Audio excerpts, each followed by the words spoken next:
Good evening, Randomizer fans. Welcome to week 4. We have ourselves another Mystery Seed matchup between Cadenza and OvidiusNaso.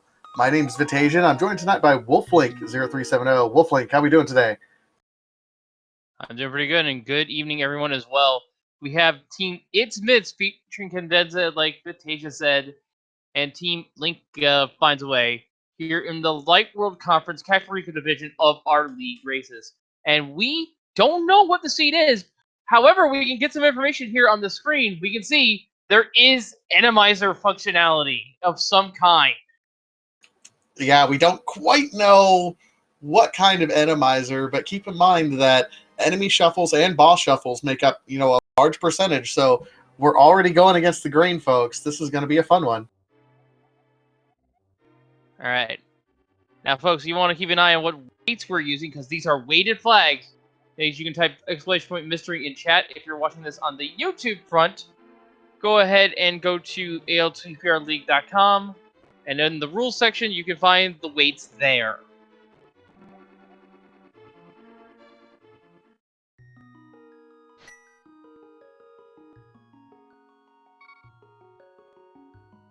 Chat saying they were able to determine from the intro that Cadenza let play that it is not inverted, which is interesting info to have. I didn't know the intro would lead you into inverted. I didn't know that either, but this wouldn't be the first time I've trusted chat erroneously, so let's just go. I think the intro plays regardless of what state the world is in.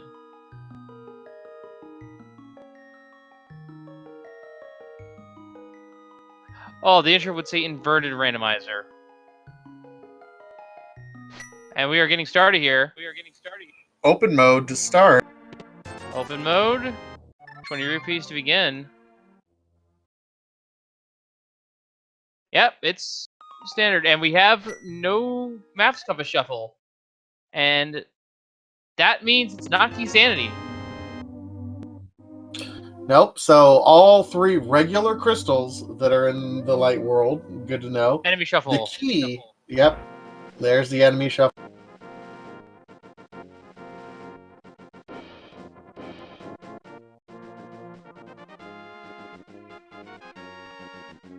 And this confirms that we don't have entrance shuffle enabled. Although I think simple only affects the dungeons. I could be wrong. That is a nasty spot for a chain jump right there. Yeah, meanwhile, the Topo giving Cadenza some magic.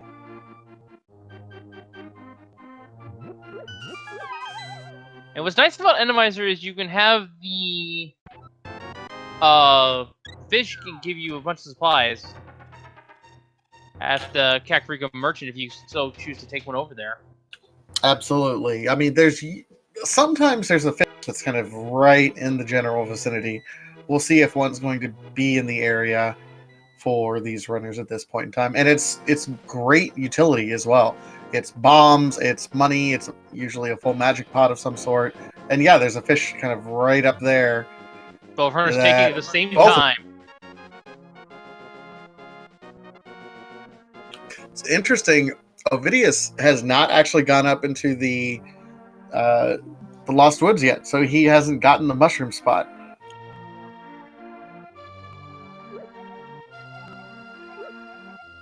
And you get a bundle of arrows, 8 bombs, and full magic from that, along with 21 rupees. So, taking a fish early game in Randomizer is actually pretty good. Yeah, it's a great strat. And it's something that people who have run Randomizer know quite a bit about. Those people who, like me, avoid it like the plague, learn something every now and then. Alright, we got a bottle with a bee in it.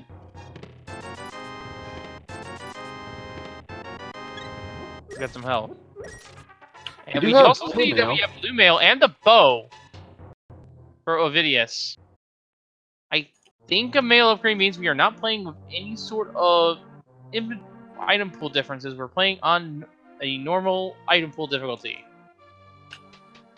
Now, keep in mind, in Randomizer, that bow is slightly less valuable early on, simply because it does not explicitly lock you out of Eastern Palace right away. All of the enemies that could possibly lock doors are swept out, so you don't have any item requirements for those specifically. Yeah, no red Igors in kill rooms.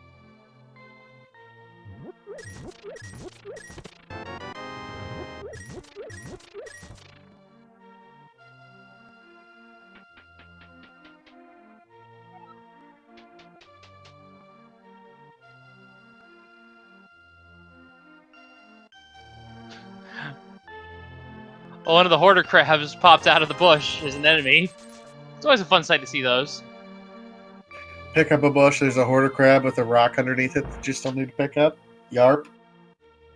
Oh, rude chicken hut. It's more like a guardhouse.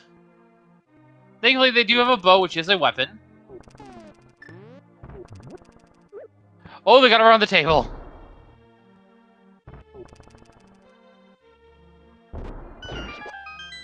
Dodge! Dodge! Dodge, bob, and weave. All for a heart piece. Zag. Yeah. The spear guards in particular are very annoying because they are aggressive on sight with Link.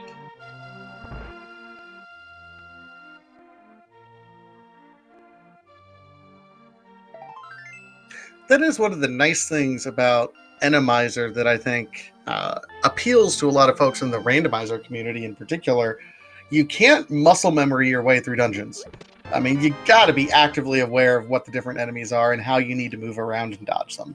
You can't just memorize the strat and go.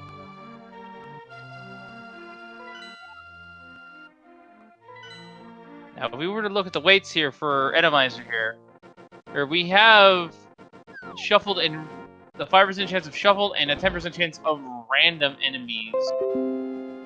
I believe random enemy means we have some Dark World enemies. I'm not entirely sure about that. But if it's boss shovel, which is a 10% chance of it being some variation of it, simple, full, or random each, we could see a bunch of bosses. But if it's simple, we're going to see 2 Armos, 2 Lamolas, 2 Moldorm. If it's full, we'll see all 10 bosses with any 3 of those 10 having 1 duplicate. And if it's random, we could just have all the bosses are completely shuffled in terms of quantity. We could have as many as 4 of one boss. And that's just an example.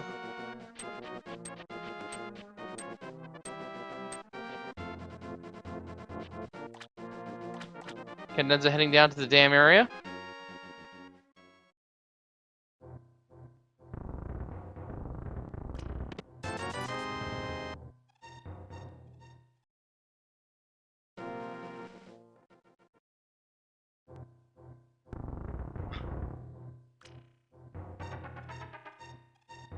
All right, so still just kind of general overworld checks right now. Doing the South World check. We haven't gotten anything overly crazy right now, but that's to be expected, I think.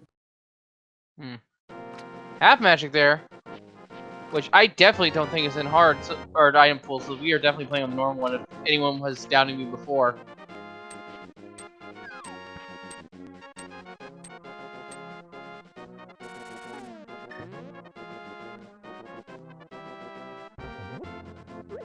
Now, time for a cave here for Cadenza that we affectionately call Mini Moldorm Cave because of the enemy type in here. And today it's just I believe the name of these enemies are Popo. P-O-P-O. Great use of the B right there, though. Yeah, that enemy in particular only has 1 health, so very well used. Reward of the Cadenza Maria too, and a sword. So swords are available, they are randomized. That was a very valuable cave. I think everyone's quite happy with that one. Indeed. So where do we go from here? Sword, bow. I mean, the eastern area is looking pretty attractive. You know you can probably clear it out. Even if you don't have a lamp, those are the easiest dark rooms in the game. So it feels appealing. You feel like you want to do that because you don't have any access to the Dark World otherwise. Yeah, it's definitely looking like we should visit the eastern area, at least the Sahasrara.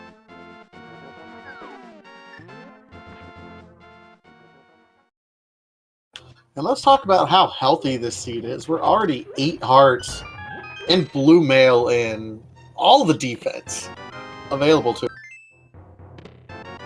Oh boy, there's the cape. You're gonna have 2 of the 3 pieces for an Agahnim required seed. If this is boss shovel, by the way, I do not believe Agahnim or Ganon is shoveled at all. So those will always be constants. Ooh, a Lionel on the way to Ice Rock Cave and a Beamos as well.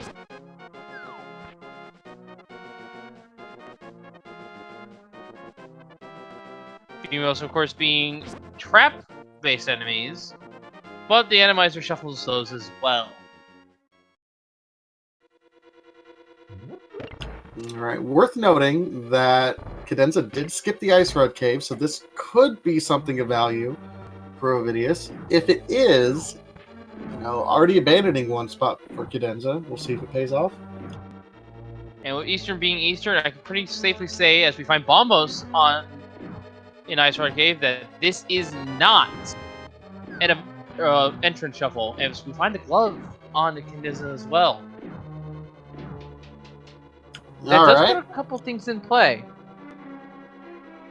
I mean, Back to Escape looks pretty good because you get that key early on. We still don't have a lamp. Just in general, escape is always something I'd like to do. I know it's popular to get a void if you can, but man, it's looking good to me. Oh, we do not have killable thieves.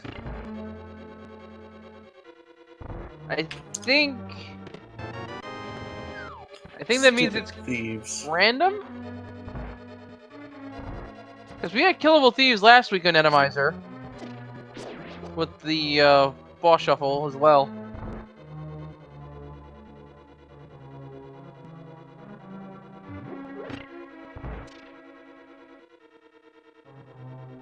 I mean, either way, it's something you don't want to see, kind of regardless, because thieves are just the worst. They're annoying. They don't really... I mean, they chase you. Any enemy that just chases you is... ugh. Now, one thing I will say is, in terms of dark rooms, I actually don't feel comfortable doing them in Randomizer specifically, because you don't know what's in the dark sometimes. That's fair. That is really fair. Now, these dark rooms, there's not a ton of enemies. There's a couple... I mean, you'll know almost immediately if there's a Lionel in the dark, because half your life will instantly be gone. Yeah, and some enemies do show up in the dark as well, although there's none in this case. Looks like we have a Mimic, or an Igor. We have a Gibo and a Bubble here in this room. Gibo being the enemies you normally see in Thieves Town, the little gas clouds. You can see the core moving around. And we have, as well as a Zack in the dark.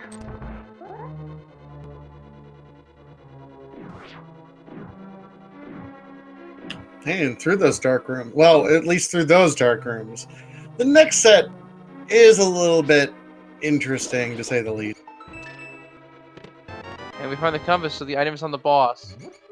Now, something unique about the lamp logic here in Eastern Palace is, because it's version 31, the lamp is actually not logically required to access the Armos Knights in this. Or if it's whatever boss is up there. That's right. Any room that has a torch that you can light with the fire rod or lamp, you can get either one of those and you're fine.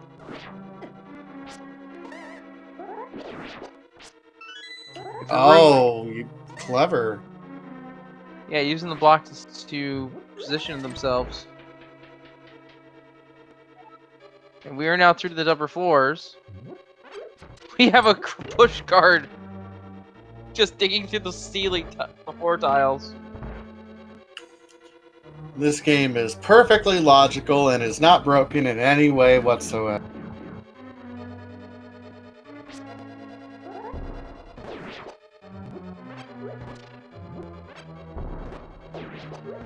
True story, those guys, it hit him with a bomb.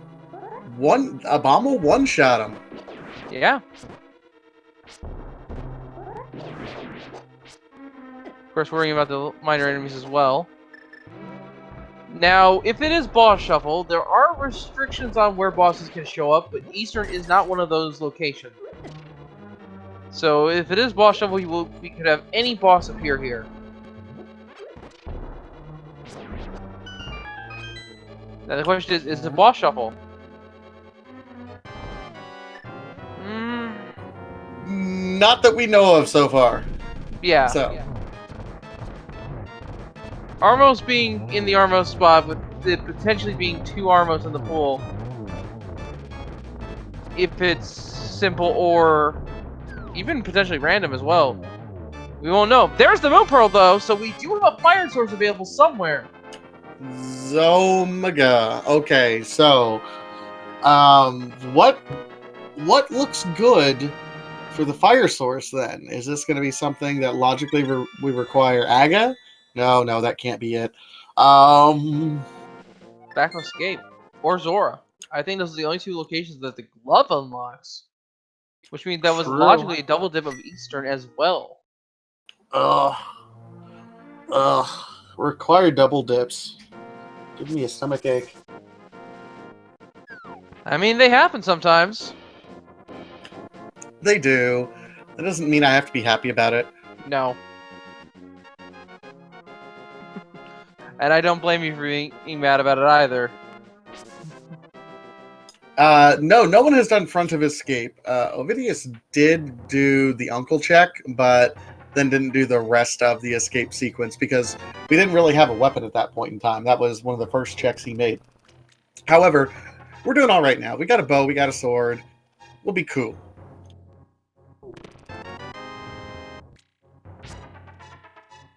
Cadenza now checking there. And Ovidius using Bombos to great effect here. All these enemies die instantly to Bombos. So you lose a bit of time to the animation being very long, but you just completely nuke everything on the field. It's very helpful. Yeah, that was a helpful pickup there. Bombos, remember, was in that ice rod cave that Cadenza skipped at least up till this point in time.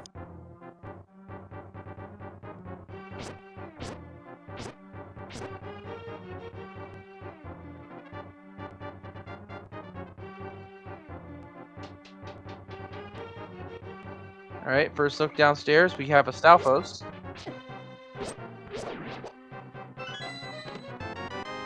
Guarding a mushroom. Fetch quests! I love me my fetch quests. We have the hyper-aggressive sword guard as well as the normal guard, and a mega spike as well.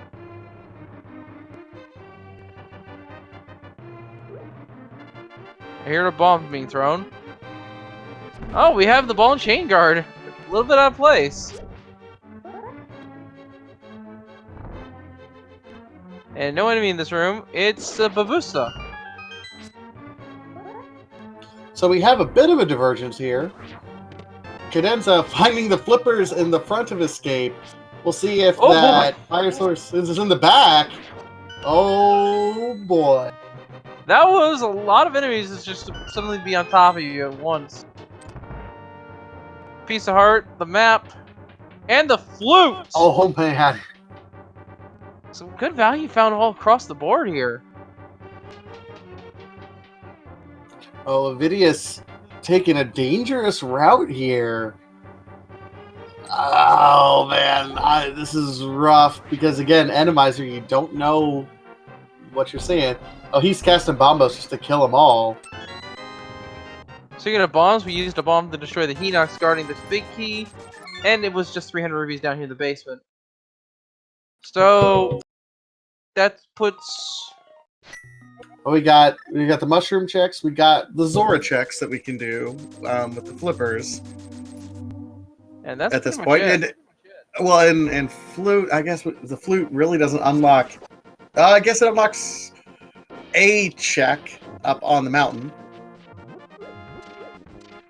That is also true.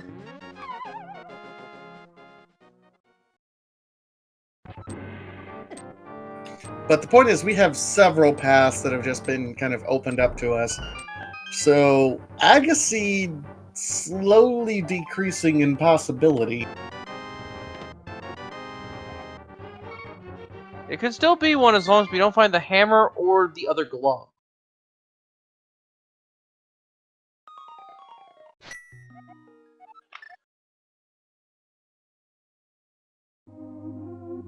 And even then, it could still be an Agaseed if the 5-6 crystals, which are both in the Dark World, are in dungeons that don't require them. Misery Mire is one, and I believe Skullwoods is another.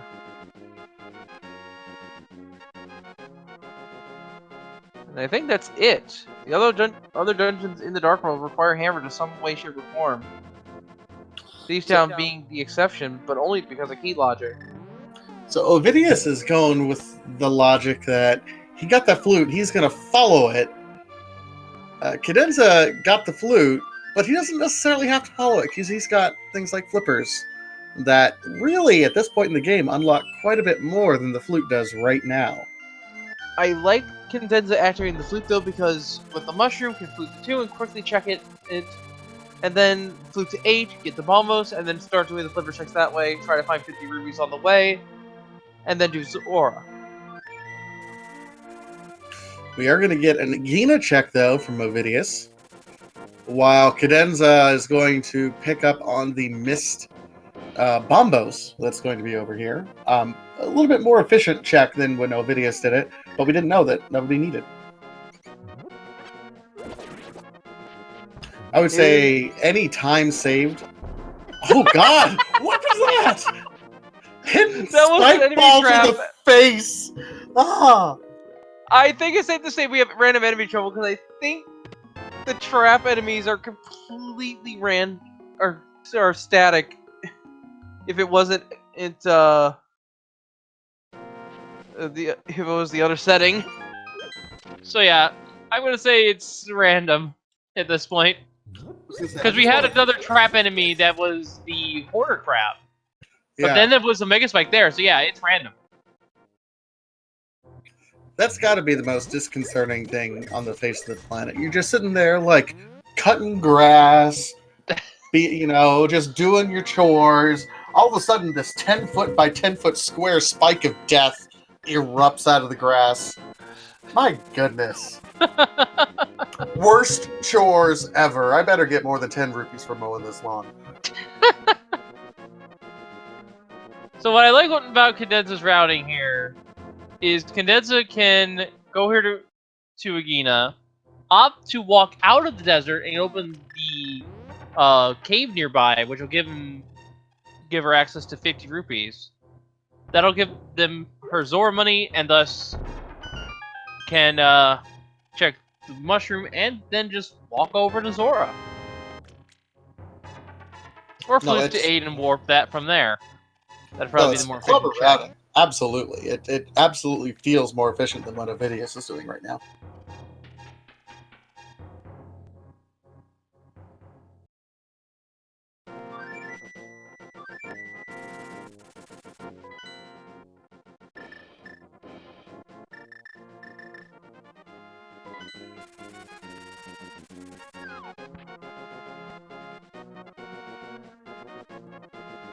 Alright, so going over here, we're going to get a peek on what's Lake Hylia Island, and then over to the hobo. Yep. You start there. Ovidius not wasting any time with his bombos. Every cast does take about 5 seconds to perform, though. And it does add up. Cost benefit. You look at Fighter Sword Pengator. It's going to be running all over the place. Versus just casting the bombos. It might be a wash. Well, Pengators also die instantly to bombs.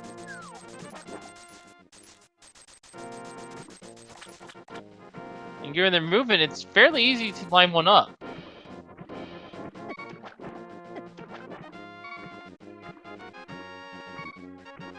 Meanwhile, the hobo does give us his life's inheritance, his life savings. My God.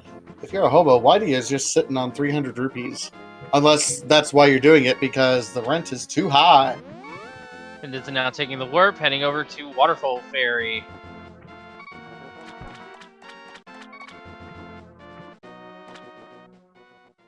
And Ovidius is heading towards the eastern area. Master Sword found. Ooh. Or Cadenza fills the bottle up with another bee. So it's looking like it's either Mushroom Resort at this point. Lamp. One of them is going to have the lamp. Calling Or it Fire right Rod. now. Well, if it's the lamp, because that'll get you through the dark rooms. Yep, there it is. Yep, there's the lamp. That unlocks Aga itself, the whole Aga chain. Yep. It looks like we're going to be climbing up Aga Tower today, folks.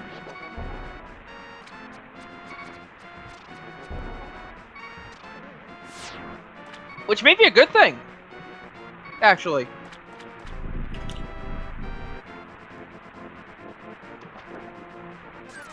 Oh my God, I had a fire rod.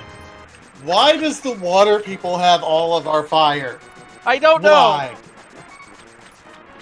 But I think at this point that confirms that this is Saga. Because, well, there could still be the chance that the mountain has the hammer.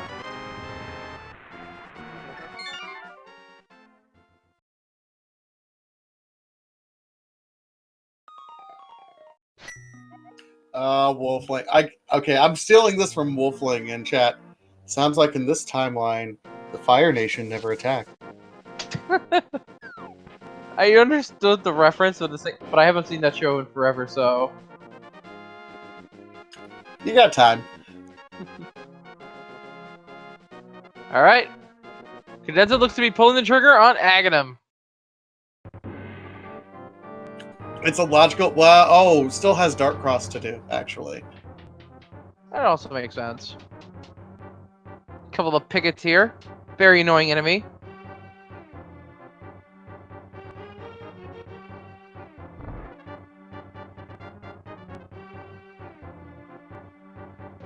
Nice to not get shot in the face in the dark there as well by these laser eyes. Ooh, lots of enemies here.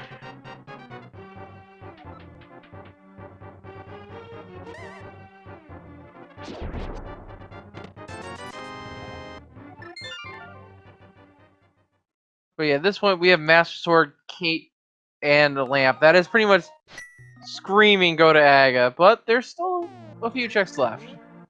We have the mushroom to turn in, which I think Cadenza is opting not to do, but could do it after this. Yeah. So, I believe Cadenza is going to be smart here.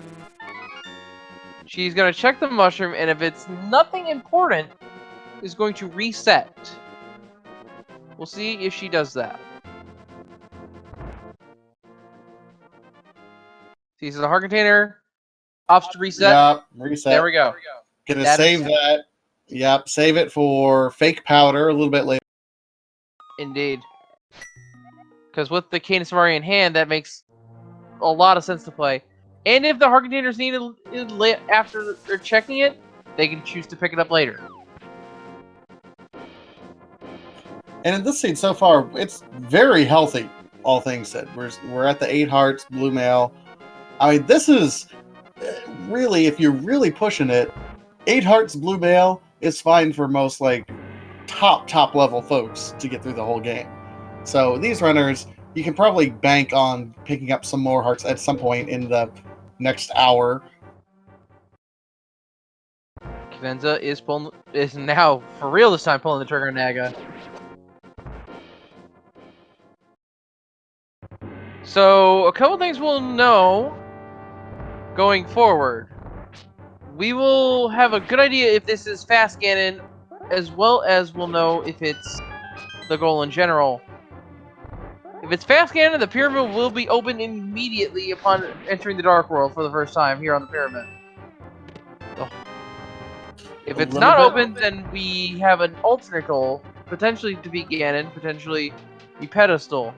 And we can read the sign there to figure out how many crystals it will take to make Ganon vulnerable.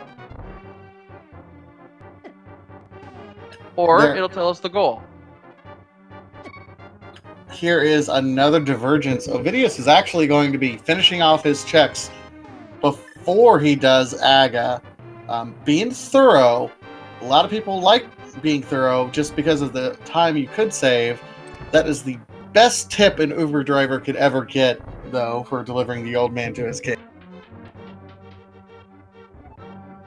Old man's rich, hobo's rich. What's going on here?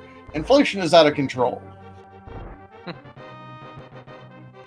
Alright, so one last check is what's inside Spectacle Rock here. We can see what's on top of it.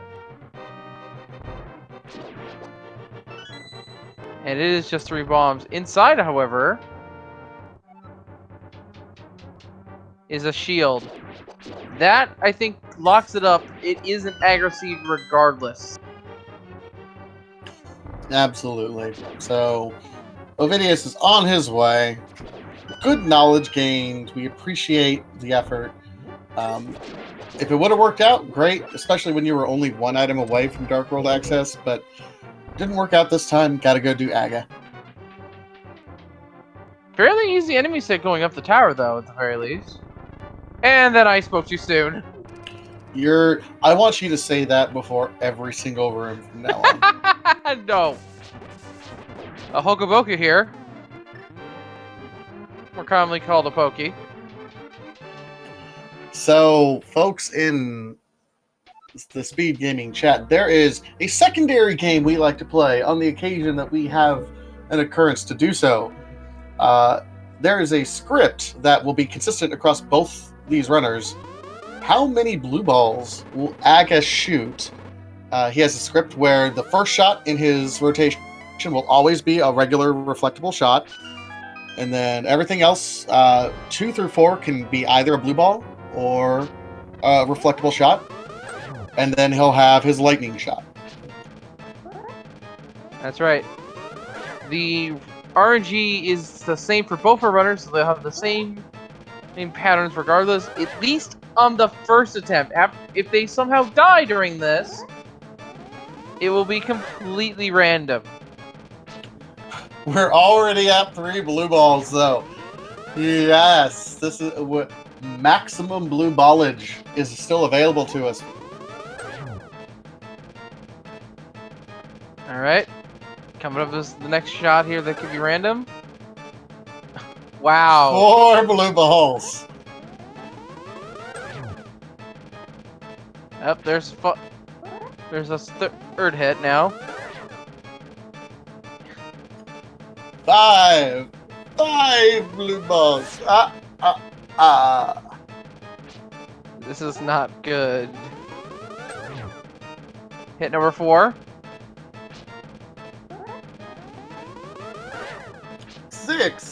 6 blue balls. You're having way too much fun with this. A little bit, yeah. I That's really 5. So this is guaranteed to be a lightning. Oh, the next shot will be a lightning shot. 7 blue balls. Oh, you're not counting anymore because the next shot is the last hit. Unless it misses. Alright. Pyramid is now available. The pyramid is not open, so it is not fast scanned at the very least. What does the sign tell us? All of Ganon's bosses. It is all dungeons! Nice. So which means, folks, if you haven't seen an all dungeon seed before, or the goal of the seed is to do all dungeons, which means we need to defeat every single boss on this tracker down here. Eastern, Desert, Hera, Pod, Swamps, Skullwoods, all of them have to be defeated. And we did have to fight Aga 1. That was a mandatory fight regardless. I mean, doubly required. So we got a double required Aga with 7 blue balls. Ah, man.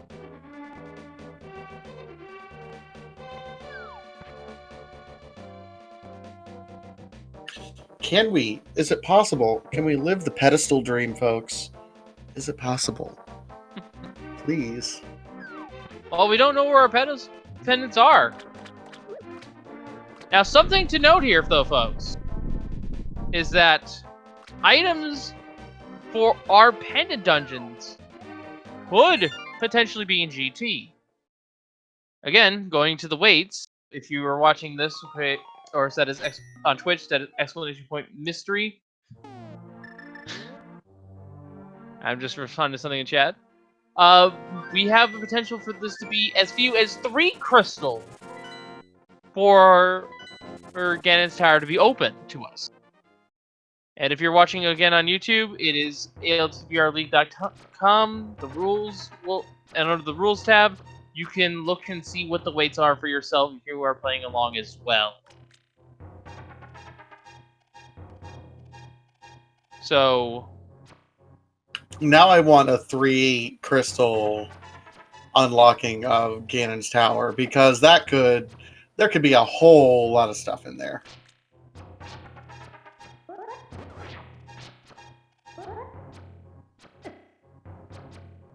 To answer your question, chat, if it's 3 crystals, does it mean it's all done? Yes. What 3 crystals means is that we could need to do 3 of the crystal bosses first, and then progression for the pendants could then be in Ganon's Tower and available, or the remaining pendant, or the remaining crystal dungeons.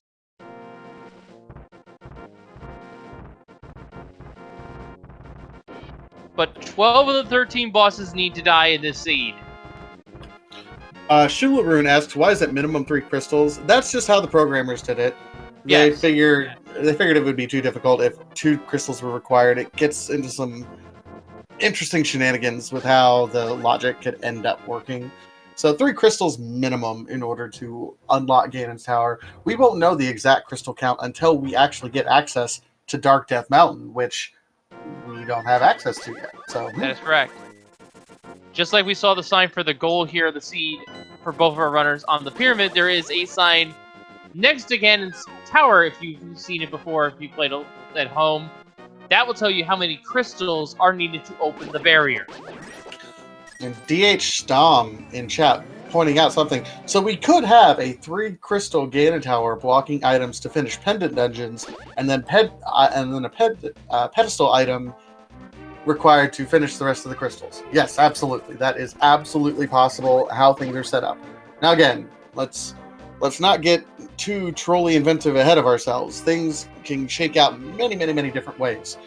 But we can hope. And that's what I hope everyone is pushing towards. Because, as always, any seed that these runners are playing, I always say, is 1 fewer horrible seeds that we have to play afterwards. So. And as a reminder, folks, we do have Randomizer in play, at least for the enemy shuffle. We don't know if the bosses are shuffled yet either. We've seen the first boss, that was Armos and Eastern. And Aga will always be Aga. But the rest of the bosses could just be more Armos. It could be Trinex. It could be Colstrip. We won't know until we get a little bit more information as to where our bosses are.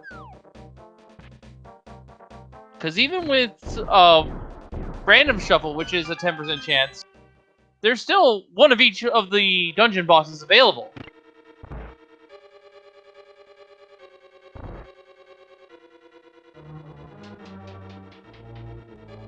Man, these enemies are being terrible to Ovidius right now. I think the only way we'll know for sure is if we go into Thieves Town, and check to see if blind is available to be fought, or the blind boss is supposed to be available to be fought immediately. If it is, we're on boss shuffle to some degree. If it's not, then we're not on boss shuffle.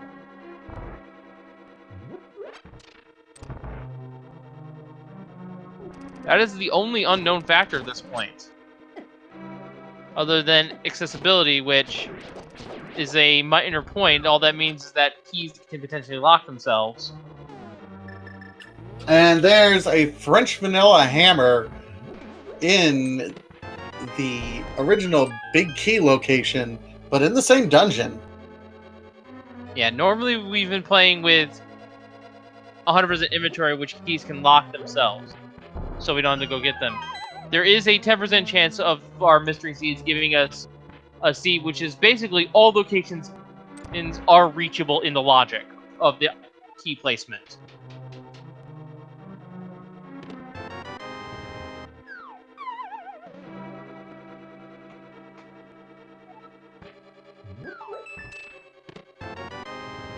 To answer question, chat, does all bosses include 3 boss fights in GT? No, it does not.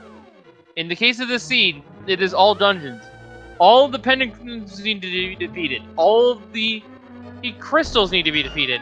And both versions of Agahnim need to be defeated. Ice Armors can be skipped if the boss key is not in behind them. Yeah, I mean, we won't know there, yeah. If the Ganon's Tower boss key is not behind Ice Armors, then we don't have to fight the boss of the Ice Armors location, whatever it may be.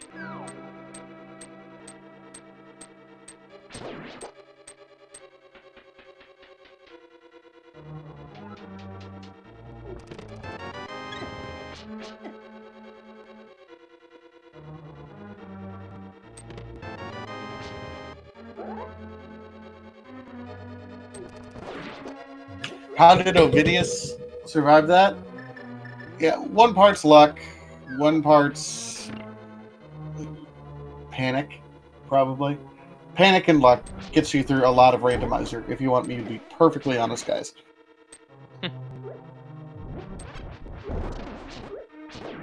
Yeah, both of these runners have been playing for a good while now. We, of course, are in League 4 of our league, as you can see.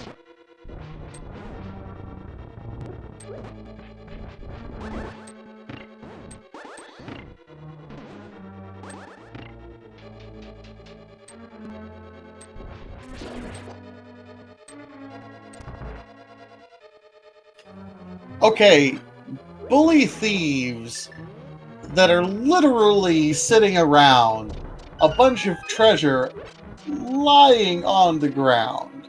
That's just rude.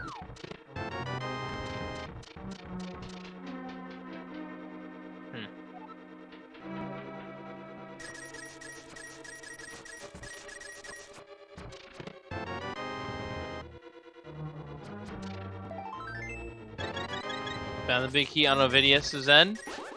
And we have not seen a small key lock itself here in Palace of Darkness, and this is a very common place for it to do so.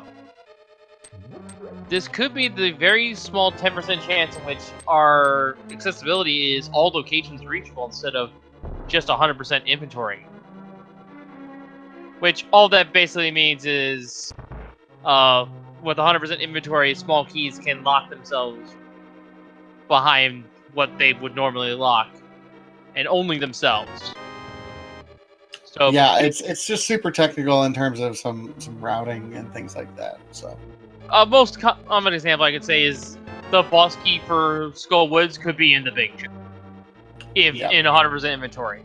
If it's not 100% inventory, it's 100% locations, in which case the boss key must not be in the Skull Woods big chest in that same scenario.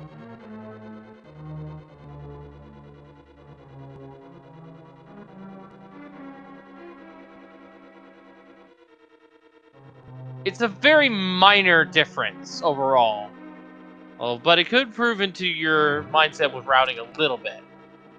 For example, if you know that it's guaranteed 100% inventory, the front of pod here can only have 4 small keys minimum. So if you found 3 of them, and you haven't opened the chest that we found the hammer in, you know that's a small key, you can move on.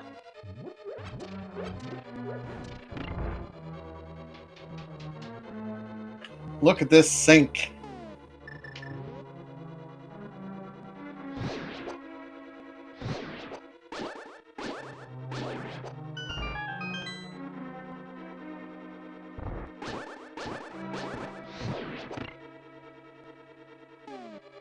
Nice, use the fire rod there.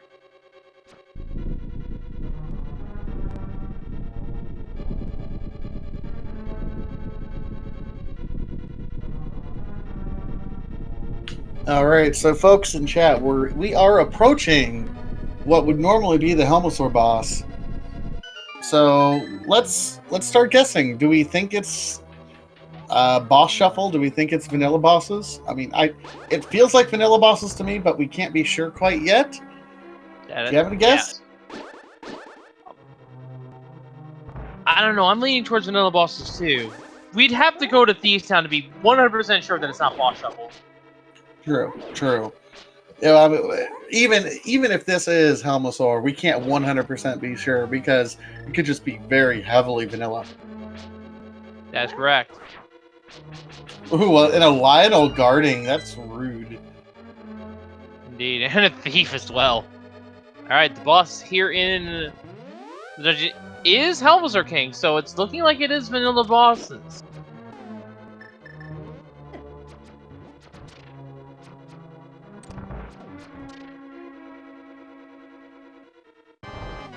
Now, it could be possible that we're just dealing with just enemy shovel and not boss shovel.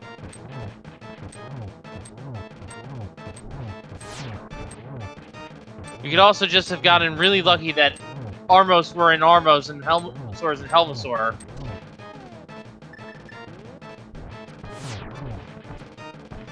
We'll know for sure if they go to Thieves Town.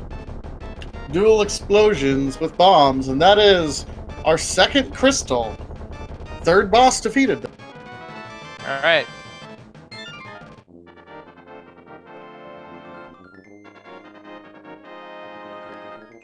So where do we go from here? Do we loop south? Maybe get on some hype cave checks? I say, if either of these runners were still unsure about if this being boss shuffle or not, I would say go to Thieves Town. You have to do it anyway because you know it's all dungeon.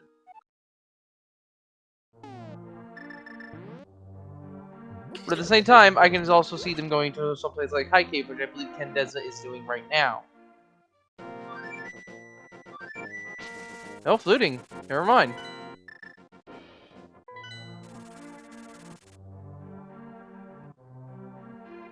Yep. Well, I mean, absolutely going over here and is going to be entering the Dark World from the Village of Outcast side, which makes sense. It's a very dense location over in this part of the woods. You have a Master Sword. You have your Fire Rod. Skullwoods is clearable, logically, right now. Thieves Town is clearable, logically, right now. Might as well knock these out if you can. Yeah.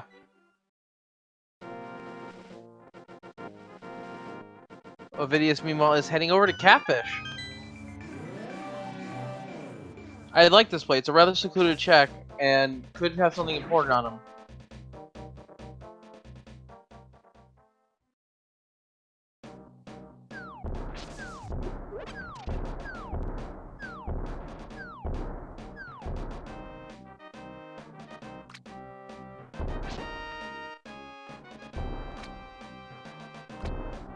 Yeah, Catfish was arrows. We do know what was there because Cadenza did make that call a little bit earlier.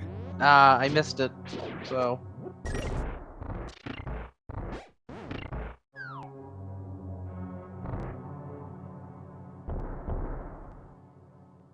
Both runners only on 4 arrows each. I would have probably picked up those 10 arrows from Catfish, now that I think about it.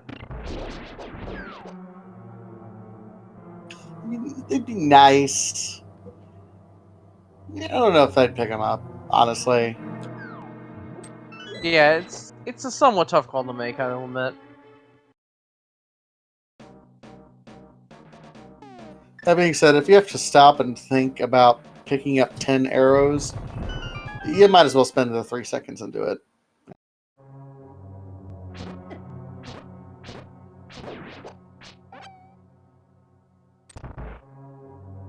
Alright. Oh, Ovidius getting dead rocked over here. Oof. Dead Rock being one of the more annoying enemies in the game, unfortunately. There have been a lot of these Hinoxes all over the place in this particular run. It really has been, yeah. And another one here. Along with a rope and a hard hat beetle. And a Gibdo, which is normally here.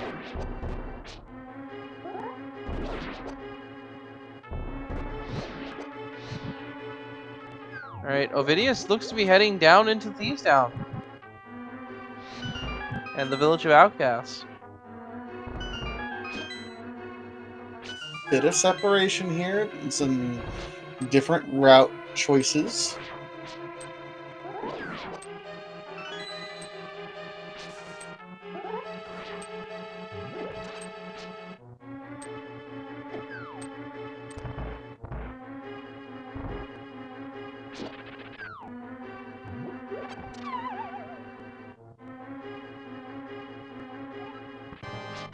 And that's a third vanilla boss. I think we do not have boss shuffle at this point.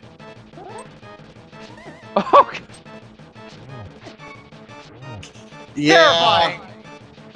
Yeah, that's one of the interesting things about Randomizer is this fight at least gets visually more interesting. I believe those are... shoot, I forget the enemy name. They're the bomb jerks in the middle of the swamp. I believe their name is... Ooh, that one goes Cadenza. I believe the name of the enemy is actually Zero. I think I just remembered it. Nope, too late. Just bomb jerks. That's it. Well, those are specifically the purple variation of Zero, which does not actually shoot bombs at you. Gonna nope out of the fight for the time being and go ahead and check the chest here. That's a rough death. It does take a little bit of time to work your way back here to be able to do Mothula. Any death in a race is rough to deal with in particular. But more importantly, these two runners have been kind of neck and neck, kind of swapping spots back and forth based on their decisions. A single death can really make the difference here. So that's an unfortunate death for Cadenza. Yeah. Although an understandable one because Moth is not exactly a fun fight on Master Sword. There's Tempered though for Ovidius. Gonna make his Moth fight a little easier.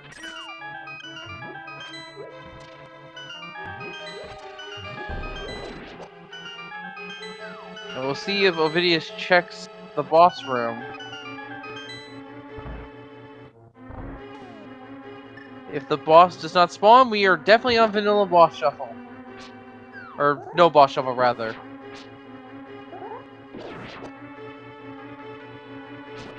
Not even checking. Okay. He's confident at this point in time. That is not boss shuffle. I would do it. I would check.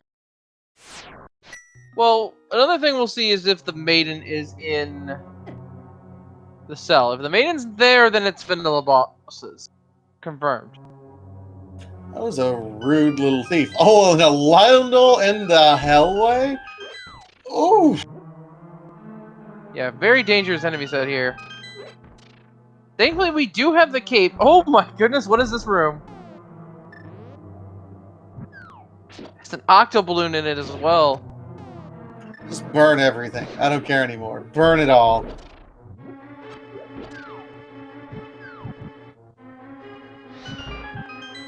Now we see the keys model there for, or the sprite for Ovidius.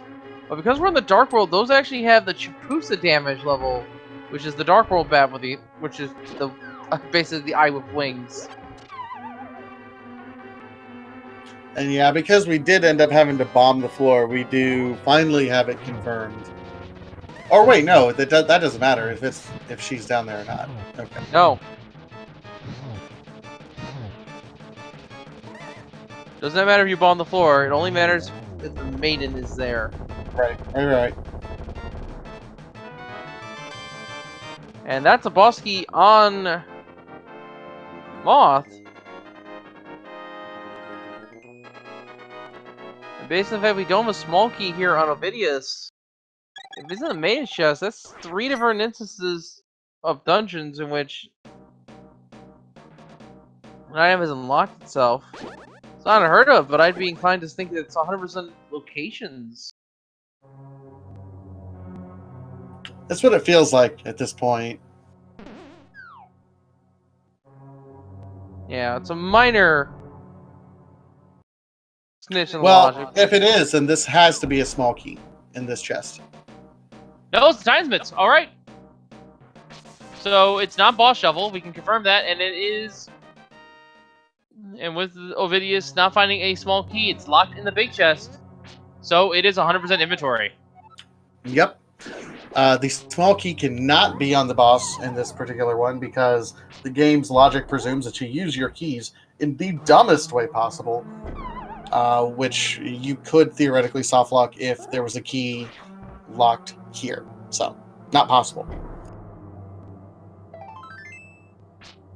So this is an all dungeons with random enemy shuffle. That's pretty much all it is. Great use of a mechanic that gets used every now and then in a Ganon fight and sometimes in tile rooms. When you have the cape activated, if you're pulling on a wall, it doesn't drain your magic. So Ovidius used it there to, instead of following the script, he just said, hey, I'm just going to play it safe. Used the cape, pulled on a wall during the transitions when he couldn't damage blind, and called it good. Now, we did find the Timesmiths on Ovidius. He does not have the means to check if Ganon's tower is open right now, or the crystal amount. You're missing one key piece of the puzzle, and that is West Death Mountain access. Or East Death Mountain access, I should say, rather. Yep, we're going to need a hook shot or a mirror for that. Yes. Hook Shovel let us take the low road to East Death Mountain. The mirror will let us take the high road to East Death Mountain. And will let us pass Hera along the way. Now I want Ovidius to find the hook shot and Cadenza to find the mirror, just so I can say that you take the low road and I'll take the high road and I'll get to DM before you.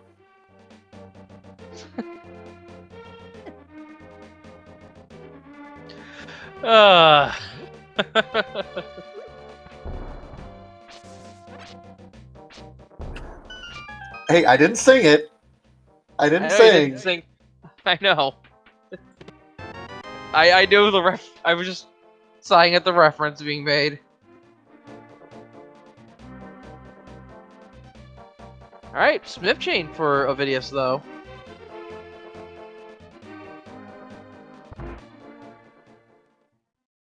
So currently, it looks like Ovidius will be opting out of doing Skull Woods for the time being. I think it makes logical sense. Well, if you're not comfortable necessarily with Mothula, you might want to avoid it until you have a little bit better equipment. Now, I don't know how much better it gets other than Titan's Mitts. Hook by the shot, way, there it is. Hey, guess where we're going? The low road.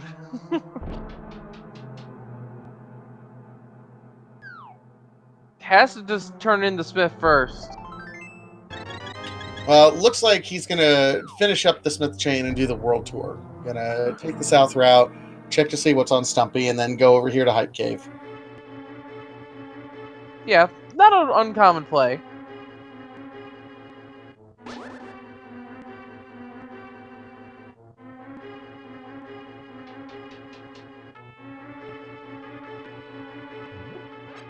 Bretzy points out, yeah, boots would be nice. Boots could still be required. It is an all dungeon seed.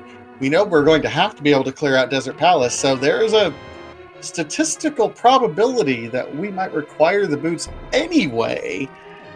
So yeah, they'd be nice to get them sooner rather than later. We could also just clear GT sooner rather than later as well.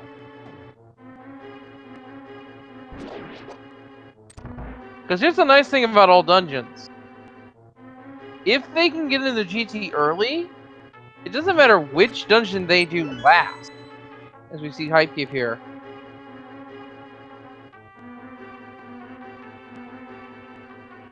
Well, and I don't know about you, but oh, that was a horrible Hype Cave. That was disgusting. Yeah. But anytime I've had a seed where less than 7 to 7 crystals were required for Ganon's Tower, like something is in Ganon's Tower that's required to beat the game. Something. I know Well, yeah. that's probably just confirmation bias, but it always makes me angry. I mean, it's still possible, I'll admit.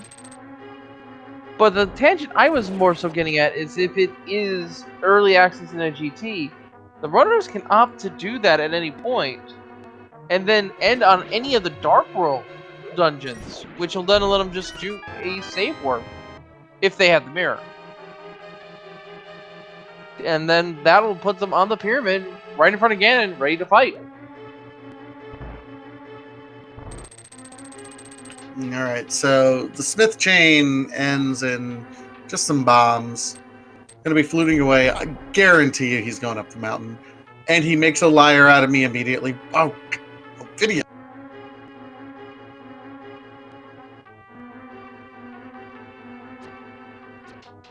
Is this a purple chest check? I can imagine him doing Skull Woods now with his items. No? I can only think he's wanting to go ahead and do the purple chest. Because it's one of those item locations that if you don't... And he's going north. Bumper ledge. We've had the cape. Okay. I'm like, what are you doing? Quit making me a liar.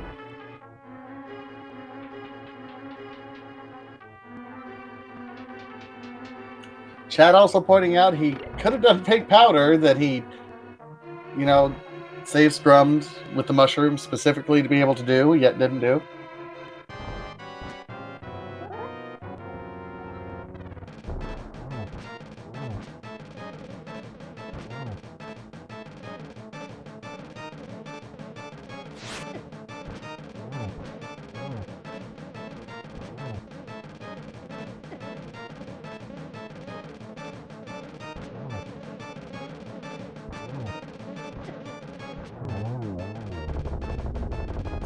Alright, and Cadenza takes down Blind as well. Rewarded with the burrito.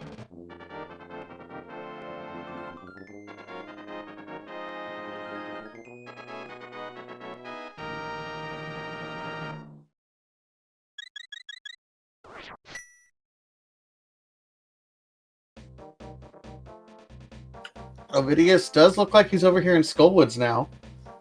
He'll be in a little bit better position to go ahead and complete Skullwoods. Remember, when Cadenza went through this, she only had the Master Sword. Ovidius found that Tempered Sword in Thieves Town, so we'll be able to make slightly faster work of all sorts of enemies that were through here, as well as Mothula herself.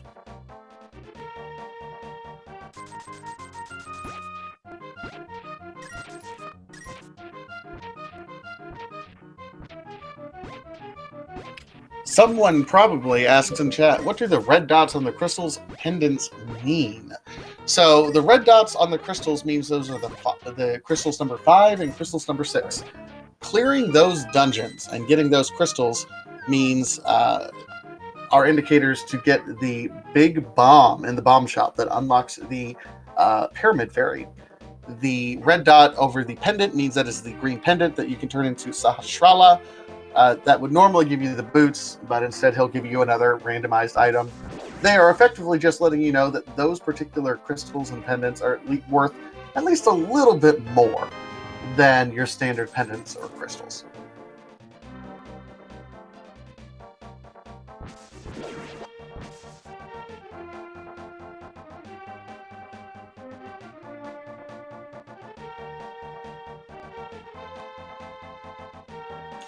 So Ovidius is now on Mothula. Meanwhile, Cadenza about to get the terrible, horrible, no good, very bad news that is Hype Cave.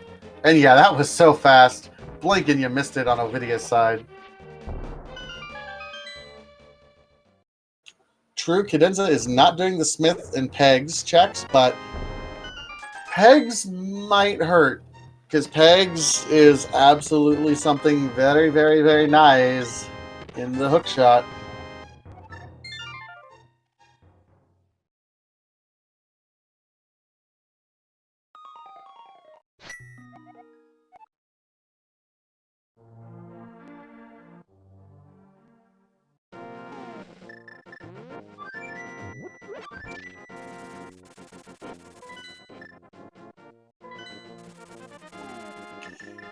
Meanwhile, Cadenza looks like going to clear up some bottle space, get some blue potions.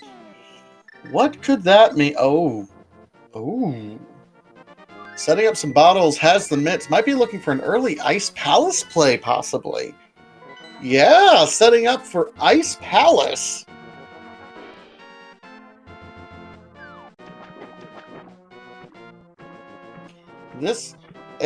It's a bold strategy, Cotton. Let's see how it plays out. I tend to like Ovidius's position here with that hook shot, just because knowledge is power right now. Getting up to Death Mountain should be priority number one when in any sort of mystery seed where you don't know what your access to Ganon's tower is going to be. Honestly, that would be my number one priority. And as soon as Ovidius clears things out here, I got to imagine he's heading right up there. Cadenza, without any real way up there quite yet, is opting to go ahead and do dungeons.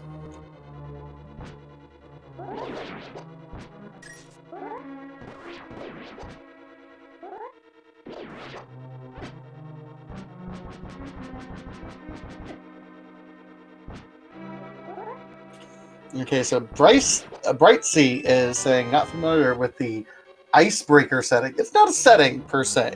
Icebreaker is kind of a code word or euphemism or title for a new glitch that has been recently discovered. I don't know how recently it was discovered, but it was very recently added as street legal, so to speak, in the randomizer community.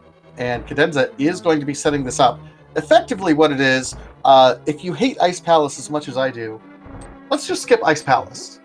Let's just skip everything that makes Ice Palace the terrible, horrible dungeon that it is. So what you do is you set up here, you get the Cane of Samaria, you set up your block a little bit here, get ready to push it in a very special sort of way. And Cadenza, don't fail me. And you just clip right through that wall. Boom. Like, it's a little bit faster if you're go-moding the dungeon. But even more so, it is incredibly faster when you are clearing all the treasure chests, because it just kind of dumps you off onto a nice little chain to get all the treasures right there. And you get to skip the Ice Palace Bomb Jump room, you get to skip the Stalfos room, you get to skip the conveyor room. You get to skip a lot. And that's important in any sort of speed running game. Skipping stuff.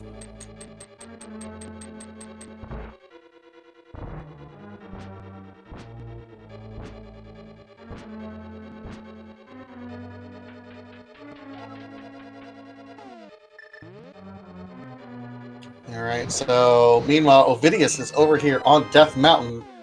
I have not seen anything terribly noteworthy as of yet. Chat, help me out. I was explaining Icebreaker there a second ago, so I'm a little bit... I'm hoping I didn't miss anything terribly good. There is a Quake medallion on the floating island. Oh, man. That might be needed to get us into Turtle Rock or Misery Mire. And another French vanilla armor upgrade this time. Whew.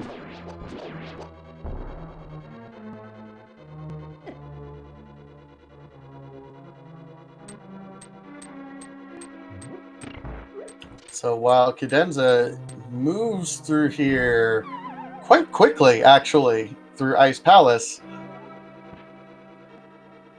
Ovidius is up on Death Mountain, is now going to be clearing out Looks like Tower of Hera.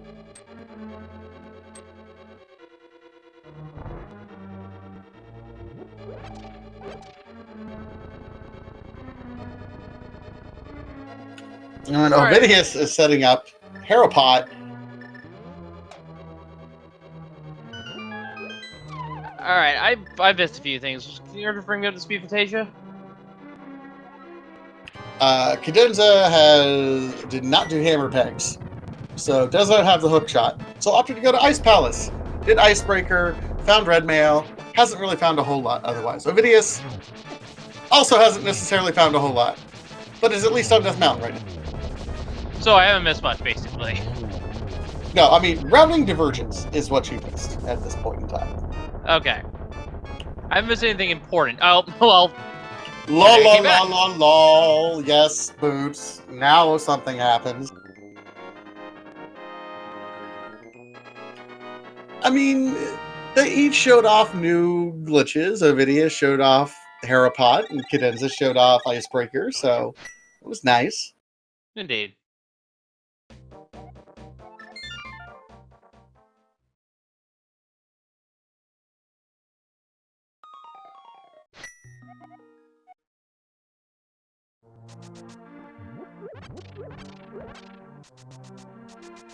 There's Moldor. I think he has multiple eyes because of Randomizer. Yes, he does. Yep, he absolutely does. Oh, he's a five-eyed monster. I think we had 7 eyes the other night, and I was like, what is going on here? I've seen him with one eye.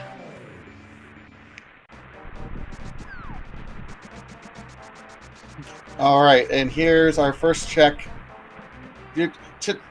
Cadenza, show us what's on Misery Mire.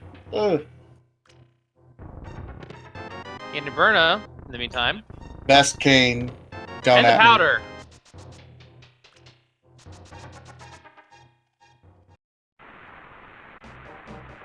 And the medallion is Quake.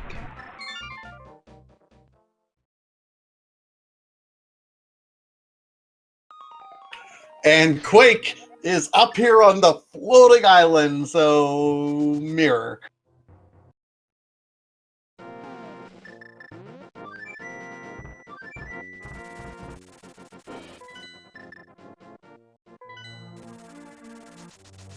Alright, the video's now checking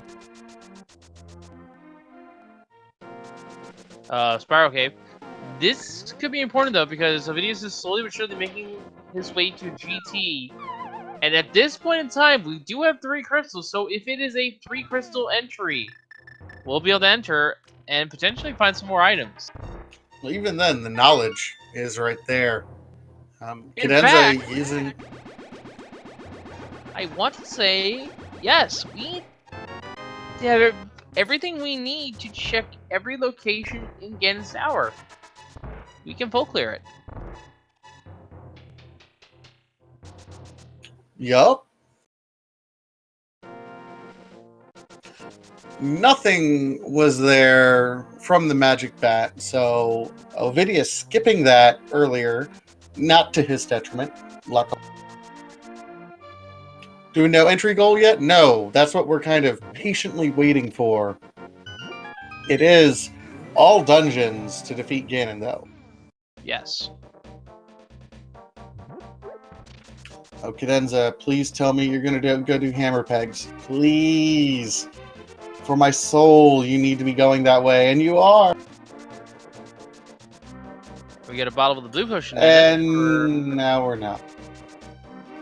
Getting the Smiths first. That makes sense. Get the Smiths, check hammer peg, save quit. Or not! Yeah. Yeah. That is dangerous. That is incredibly dangerous. There's the mirror. Yep. Now that is available to... no! Cadenza needs a hookshot to get here. Yeah, and you need the hookshot to get over here, because the other item you need is the mirror. Oh, and Ovidius not going to get that Quake Medallion yet. Doesn't know that Misery Mire requires it. does know that the Quake Medallion is there. Ether to get into Turtle Rock. Ovidius, no! Get Quake! It's fine. He knows Okay. where it is. Yep. Okay, he's getting it now. And even if he didn't get it, he knows where it is, and he would have been picked it up later anyway. Yeah, but you want to save time, mountain and all. I suppose that is also true.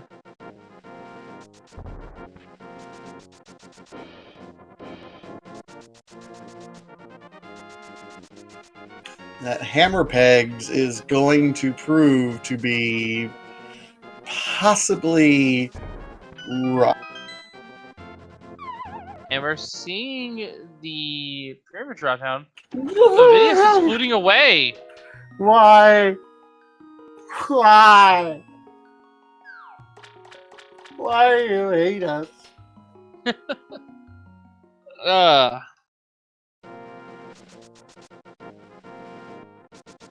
I mean, in his mind, I suppose, he's like, hey, I can clear Ice Palace. I can clear Swamp Palace.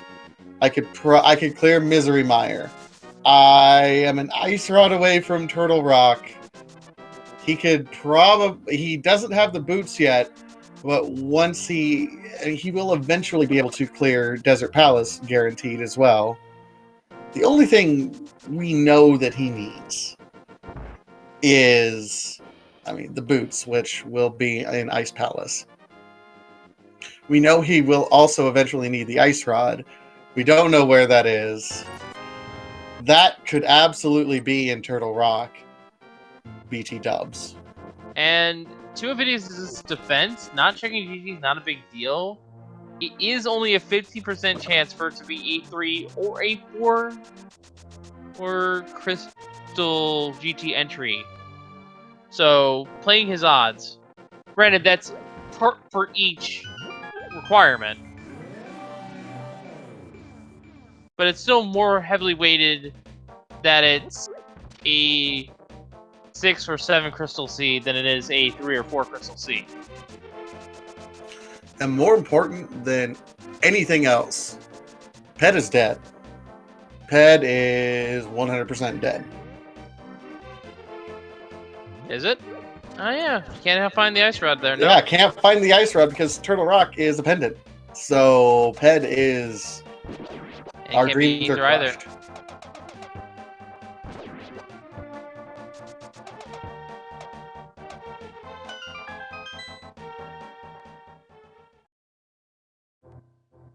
Now here's the thing.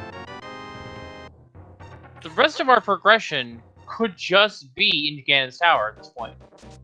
For all we know. Yep, absolutely. Which would be amazing, as far as I'm concerned. So that really comes down. That's the question I think I would ask, because it's a possibility. Even if it's 7 to 7 crystals required to get into Ganon's Tower, it's still all dungeons. Let's say you go 7 for 7. You clear out Desert Palace, you clear out Swamp Palace, you clear out Ice Palace. You don't find... and Misery Mire as well. Let's throw in Misery Mire. Why not? We're all the way through all of those. Still no Ice Rod. Do you blind dive Turtle Rock, hoping to find the Ice Rod on your way there? Or do you clear Ganon's Tower, hope to find it there, knowing that as soon as you clear it, it takes you off the mountain, and then you have to reclimb the mountain again, if it's not there? That is a good point. But the counterpoint is, because we have the mirror now, any save and quit in the Dark World is going to put us on the pyramid, which, once we defeat the Aga 2, will be open. So we don't necessarily have to climb the mountain.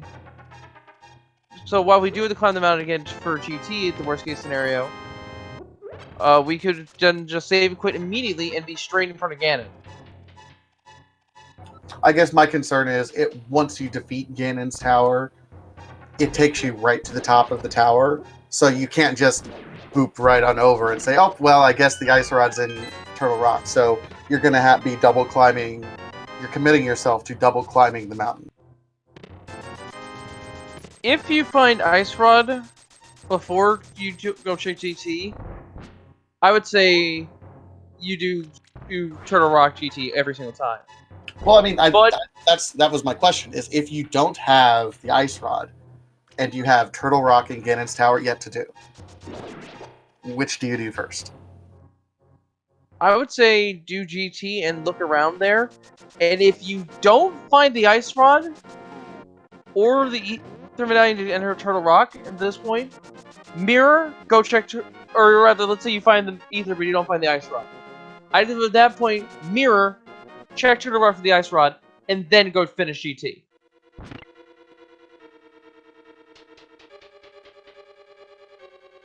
So yes, you do climb the tower twice, but you don't climb the mountain twice.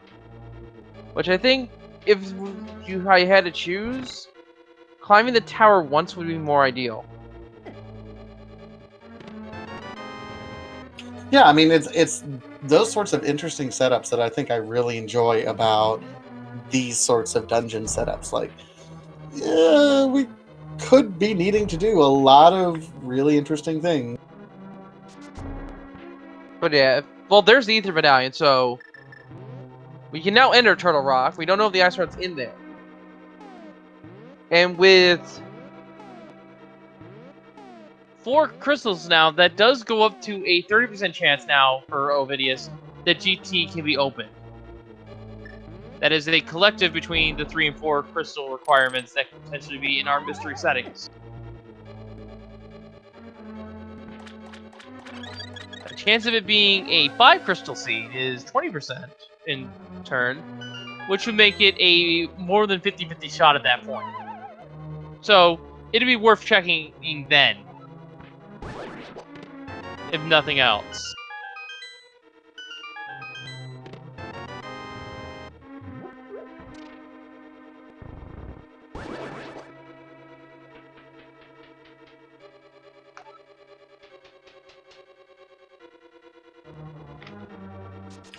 And right now, the only thing that Ovidius is really searching for is that Ice Rod. I mean, he's probably searching for boots as well, just in case, because Desert Palace does often require the boots anyway, so it'd be nice to have them.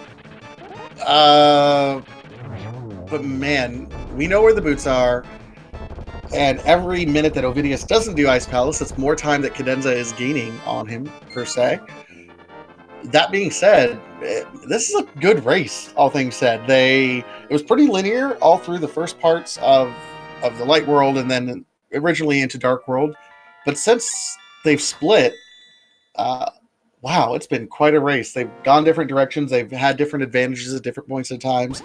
This is the kind of randomizer race that you love to see, because you love to see the decision-making that goes on in these guys' heads and feel out the seed and trying to figure out what they're doing. This is what Randomizer is about. yeah. Of course, someone could also argue that randomizers is about having a good time and enjoying a randomized experience. Ah, pish posh. It's about winning. Maybe to these racers' minds. I'm more of a casual runner of this.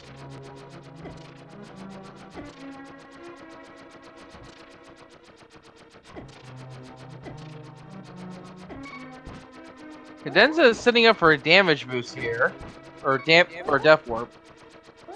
Yeah, tried to get the coffee break, but remember,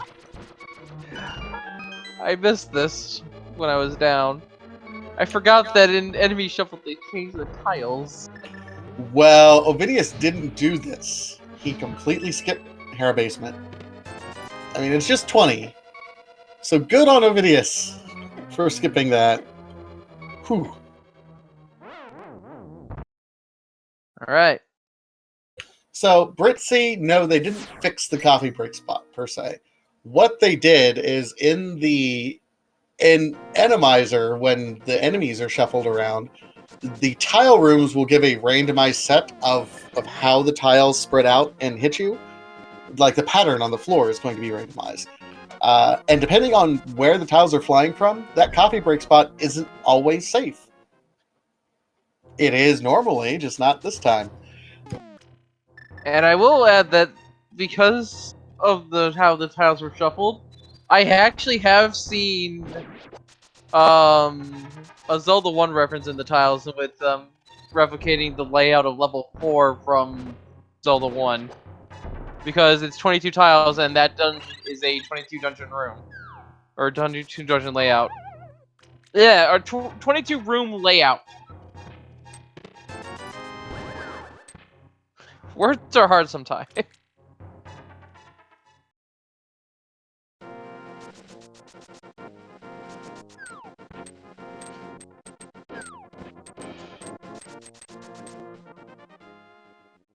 All right, Ovidius is now on his ice palace, which makes sense. It's kind of in line. It was right next door to Swamp Palace. We'll see if he knows the icebreaker run. I mean, I suspect he does. It's not an overly difficult trick to do. I mean, I can do it, guys. If I can do any sort of glitching or hacking, you guys can do it. I promise. Yeah, I've tried Icebreaker, but I was not able to perform it. And it's mainly because I was running out of memory of the explanation and I missed a step.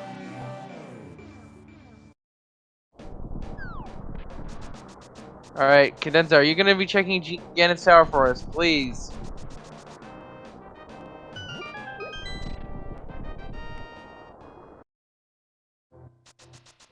Dragon Pike.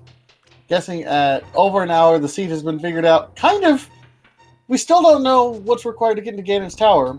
And of course, we're still missing the Ice Rod, which it's an all dungeon seed, so we're going to need it to beat Turtle Rock. We have no idea where that is, and that could be in Ganon's Tower. So the seed is mostly-ish figured out. Yeah, pretty much at this point we know it's an all dungeons enemized enemizer run of with enemy shuffle. No boss shuffle. Mirror for Cadenza. As well as the knowledge that of Quake's location, as well as what is required. I just now realized both boomerangs are back-to-back chests. Here in a hookshot cave. Yup. So if Cadenza remembers to check GT's goal, we could see a dip of GT while we were up here on the mountain.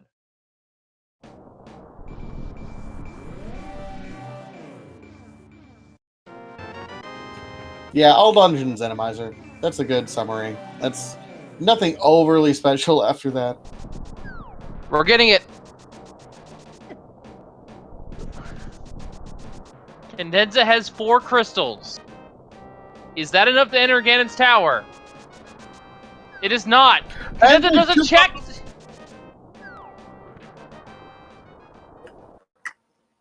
Hey, Wolfling. Well, at least we know it's not 4 crystals. I would like to say that I'm upset at the moment. I don't blame you. But at least we know it's 4 crystals because Cadenza would have automatically triggered the cutscene from that dash.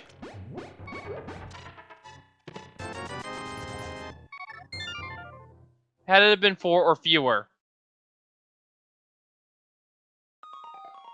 And I believe the crystal cutscene will show how many crystals, regardless of the goal of how many we have. So even if we have 7 crystals, if it was a 5 crystal entry, it'll show 5 crystals. I think that's how it works. That large spike is just playing havoc.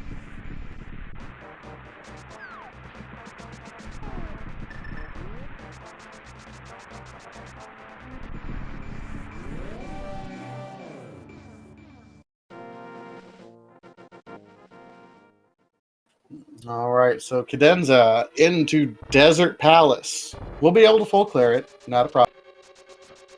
Be able to get the nice double here, though, with both Desert Palace and Misery Mire just kind of right back to back, and Swamp Palace right next door. And at this point, we can access all 7 crystal dungeons. So if there's anything in Ganon's tower that is required for the seed, it is just the ice rod. Absolutely. I'm getting kind of excited about it. Can't lie.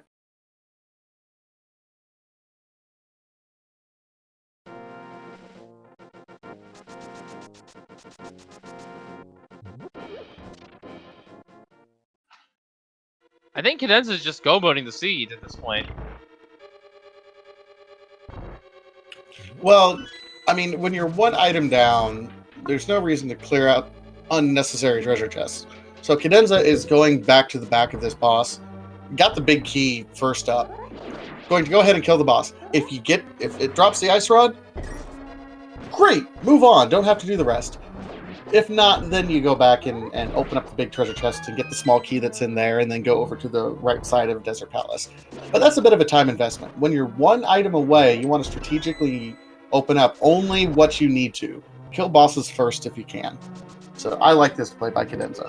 I do like it as well. Now, something to point out here. As we see the rare Cannon Guard enemy, this was not actually used in the vanilla game, but was found in the Randomizer files, and we decided to use it. Or the enemy files. But yeah, one thing to point out is, if this is a 6 crystal GT, it would make sense, after finding the ice rod, to leave Swamp for last. Swamp is very close to Ganon's to the pyramid, and on top of that, you'll get a full heal of magic and life for defeating a crystal dungeon. You don't get a full magic and life heal from defeating Aga 2. So, if that is a factor, I think our runners will account for it. But for all we know, it could just be 7 crystals here for Ganon's tower. I almost said castle there. I've been playing too much Ocarina of Time Randomizer, I think.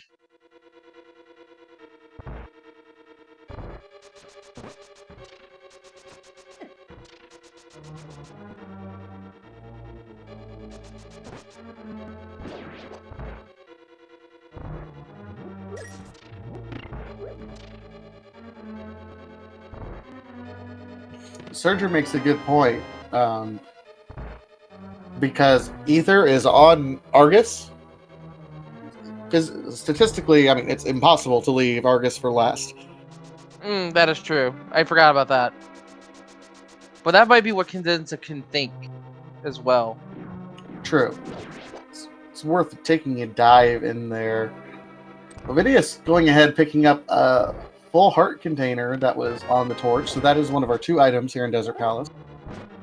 Yeah, I think Cadenza did not check that.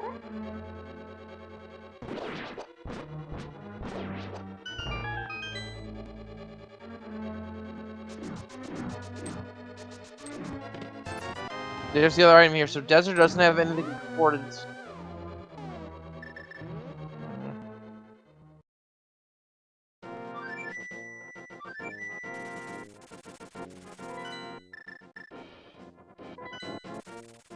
That is super interesting that Cadenza opted against going ahead and doing Misery Mire while in that desert Misery Mire area. Probably opting to go ahead and do Swamp Palace simply because it is a more item dense location, or making a liar out of me, or not. Okay.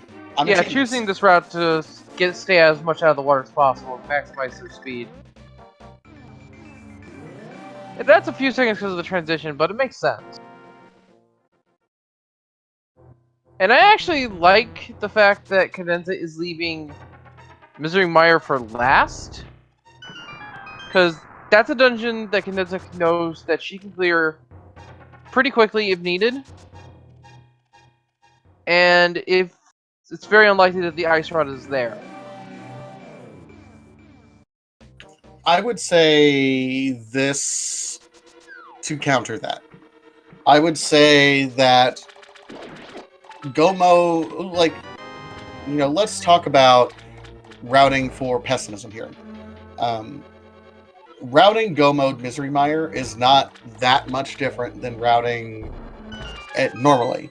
I mean, you pick up the chest until you get the big key, which it could very well be at the very end, so you might not save any time Go Moding Misery Mire.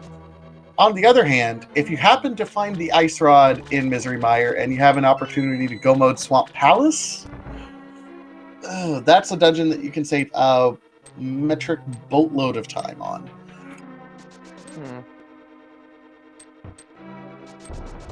And yes, I just used metric boatload. It's the royal boatload. I just want to make sure everyone knows, just for your conversions out there.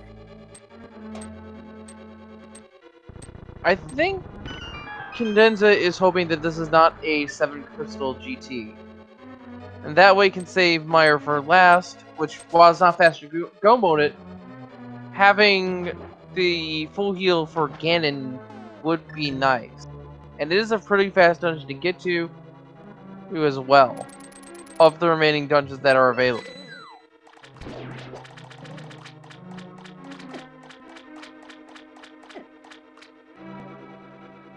And if we're talking item density, the most item dense location that we have left is Ganon's Tower.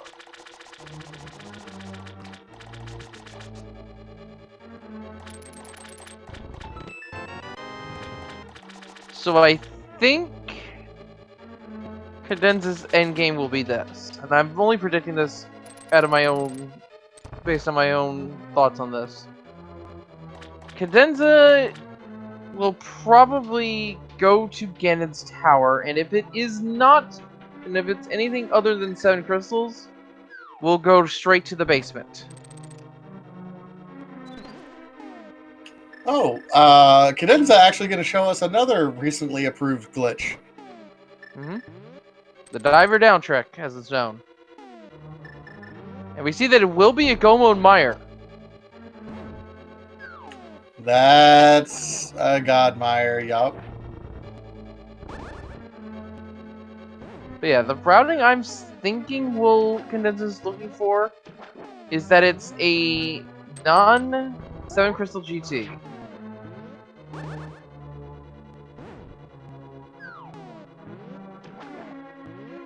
We'll check the basement for the Ice Rod. If it's there, mirror and leave, go to Turtle Rock, and then go back to Ganon's Tower, and then make the ascent.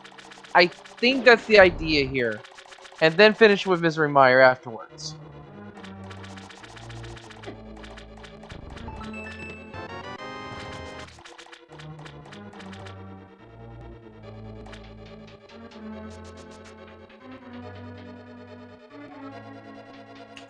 Yeah, Britzy, that one was announced at the same time that the Icebreaker one was announced.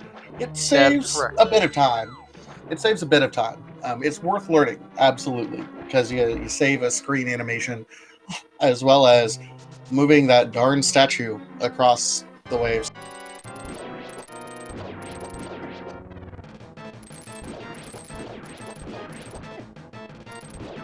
Alright, we have not seen an item here in Misery Mire.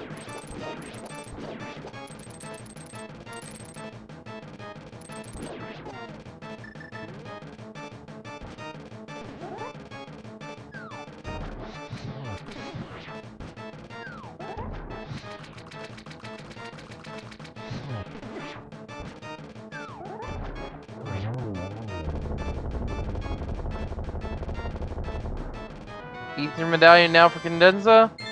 Piece of heart for Ovidius.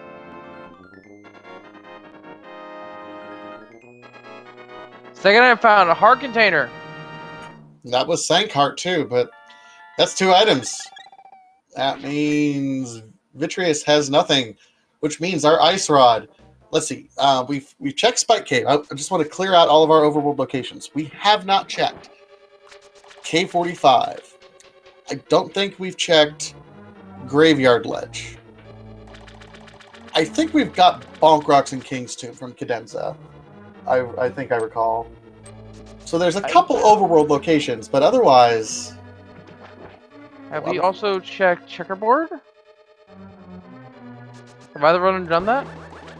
No, we haven't checked checkerboard, and Chad's also pointing out we haven't even looked at the tablets because book. Yeah, we don't have the book either. So right now, I mean, I would probably check the 2 mirror locations. I would check Cave 45 and Graveyard Ledge. But after that, if it's not there, and I'm banking that it's not there,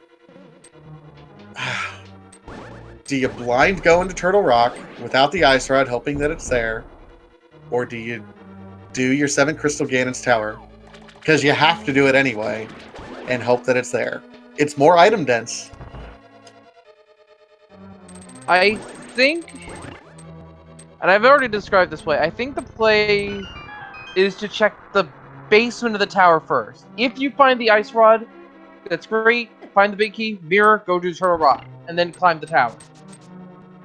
If you full clear the basement and you don't find it, I say mirror anyway, and then check Turtle Rock for the Ice Rod. If it's not there, climb the tower and hope that the Ice Rod, and then go find the Ice Rod elsewhere. Yes, you'll be climbing the mountain twice, but at least you'll minimize the amount of time spent backtracking between the 2 locations.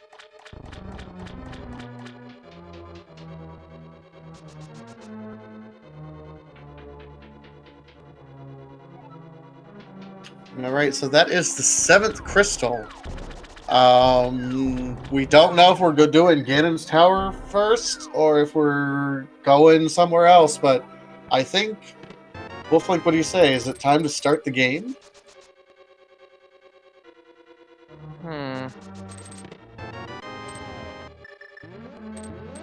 It could just have the longest lead-in that we could ever possibly have.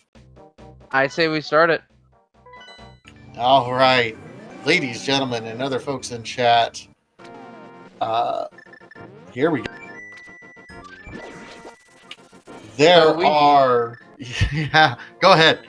There are 22 chests in Ganon's Tower, only one of which could be the big key to get up to the top. Give us a number in chat right now and tell us where you think the big key will be.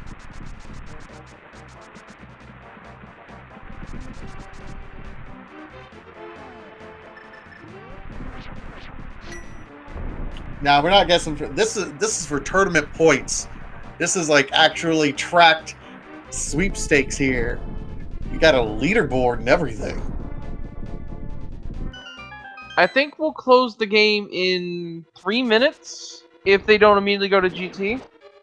Does that seem fair to you, Cadenza? I mean, I'm not nearly as pretty as Cadenza, but I appreciate you calling me sorry. Cadenza. I looked at the name and I didn't see. I got Discord locked behind the commentary beam. My mistake, Fantasia. Oh man, I baseball on that one right now. This is what happens. This is what happens behind the scenes. I have here just at Speed Gaming, guys. Yeah, I get severely confused sometimes.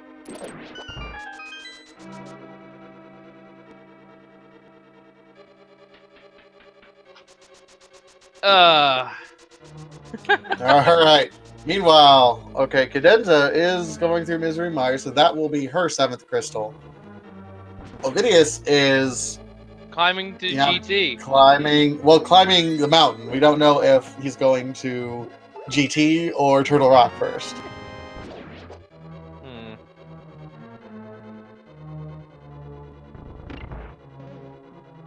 So we'll know the crystals for Ganon's Tower regardless, because I believe, I'm not 100% sure on this, that the cutscene for the crystals will only show the amount of crystals needed. It won't show all of them, if it's not 7 crystals. Even though we do have them all. Absolutely. So, I mean, we'll be shown what was needed to get in. Although, obviously, all 7 dungeons had something. Honestly, here's what I'm thinking. My honest thought is, if it's less than 7, Ice Rod is in Ganon's Tower. If it is 7 exactly, I think it's in Turtle Rock. I don't know why I think that. That's just a hunch. I have no knowledge of background codes or anything that makes me believe that. It's just a gut feeling. Well, Ovidius will be opening Turtle Rock regardless. We'll see if Ovidius chooses to go in, or we'll go to the tower first.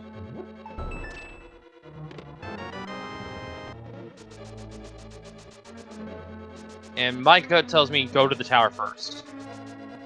And that's exactly what Ovidius is doing. So, the play here would be check the basement. If there's no ice rod, go to Turtle Rock and look for it there. And here's the thing. Here's the real scary thing. He didn't check It was 5 K45. crystals. Wow. Yeah, okay. I'm liking this play more than now. But again, he didn't check K45. He didn't check Graveyard Ledge. If it's not in either Ganon's Tower or Turtle Rock, and it's in one of those two places, he will be kicking himself. Oh, we'll see. We should close the game now. Alright. First chest, 20 rubies. Second chest in Ganon's Tower, 3 bombs. We are looking for the big key. And let's play... No, that's a little late for that. Never mind.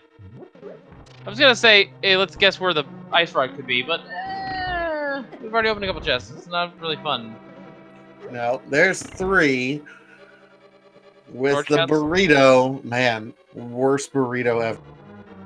I mean, we could get it, but there's no point in touching the torch with the map on it. 4, 5, 6, and 7 coming up.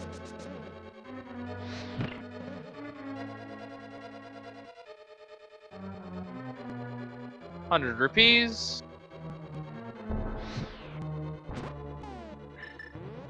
A small key. Ovidius getting zapped by the Beery. The shovel. Ooh. Another 20 rupees. It could be at the shovel spot. Could be. That'd be spicy. Checking the map chest now. Another 20 rupees. Cadenza will be collecting the 7th crystal shortly.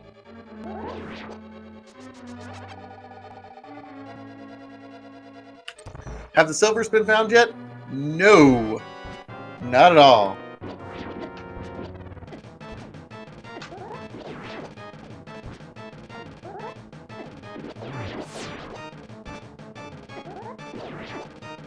Ooh. Cadenza almost taking a death here.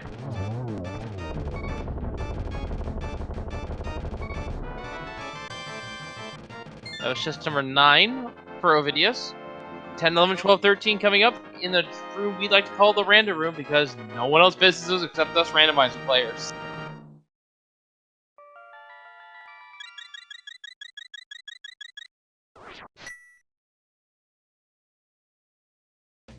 Small key. 3 bombs. 20 rupees. Big key! What's that, 13? That was 13.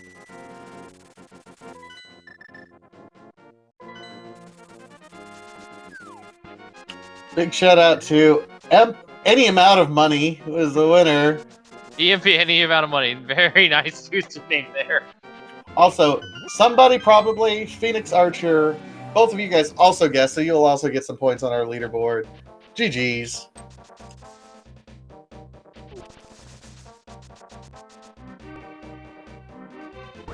Ovidius did get the big key and says, I'm still hunting, though. He's gotta still find that ice rod.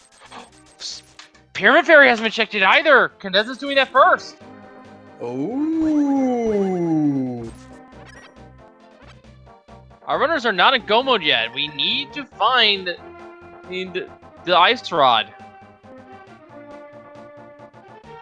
Ooh, almost grabbed by a wall master there. And here come the Ice Armos.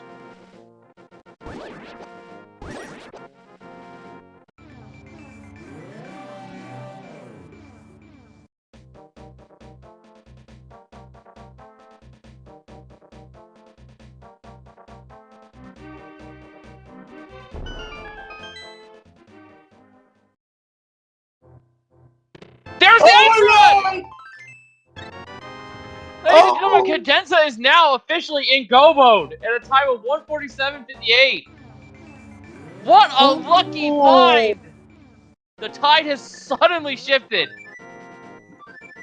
It has been a back and forth race this entire time. They were neck and neck through most of the early parts when it was pretty linear. These two runners are very evenly matched. It looked like Ovidius pulled ahead a little bit when Cadenza avoided picking up the hook shot from the hammer pegs, eventually found it. Now it's Ovidius' turn to be a little bit lost. Ice Rod in the Pyramid Fairy check, required to beat Turtle Rock, and Cadenza is going up the mountain, will be go-moding everything. Woo, doggy. Now, here's the thing. Pyramid Fairy's not that far from Ganon. But Ovidius will still have to make the climb up the mountain again to use that Ice Rod. Well, and we know, I mean, he's got the big key right now. So we know everything he's doing right now in clearing these chests is a waste of time. If he was in Turtle Rock, like continuing to move forward with the dungeon, it would be less of a waste of time. This 100% pure, unadulterated, uncut waste right now. Yeah, agreed. Unfortunately, that is the case. But he doesn't know. That's the one rub with this. He does not know. For all he knows, the Ice Rod's right here in the compass room, but we know otherwise at this point. Well, and that's rando sometimes, you know? And that's, yeah, that is the beauty of the randomizer. You don't know where the items are.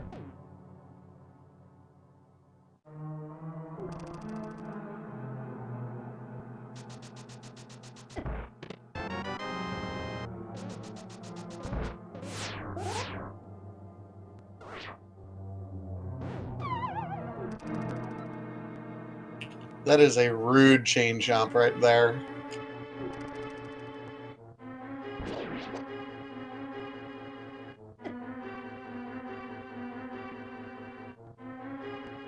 And you know what? This isn't a waste of time, though, because this is something that at least has to be done, is climbing Ganon's tower and still clearing it. So even though Ovidius isn't doing what we know he needs to do for the Ice Rod, he's at least still making progress. You know, doing the right side was not great, but this is at least still moving in the right direction, which is good. Yes. You will have to make another climb of the mountain, and the worst thing he could do at this point is go up the mountain immediately thinking the Ice Rod's just in Turtle Rock, which we know, of course, it does not at this point.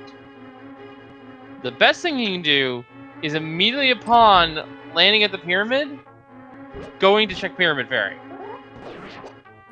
It would be the smart play if he thinks about it. I don't know if he does. Well, I mean, we have seen all four bottles. You hope now. he does, yeah. Yeah, we're hopeful that he does it, but at the same time, we can only predict. We don't know what's going on in our runners' heads.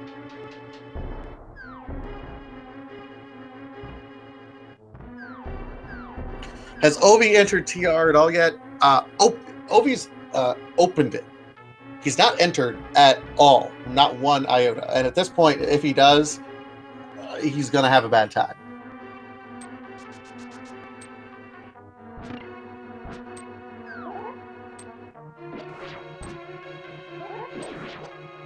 Yeah, possibly the worst move I think Ovidius could do is check all the chests in Ganon's tower, including Molnar Tube, mirror, and then leave to do try Turtle Rock before finishing GT. Because you're already up there, you might as well finish.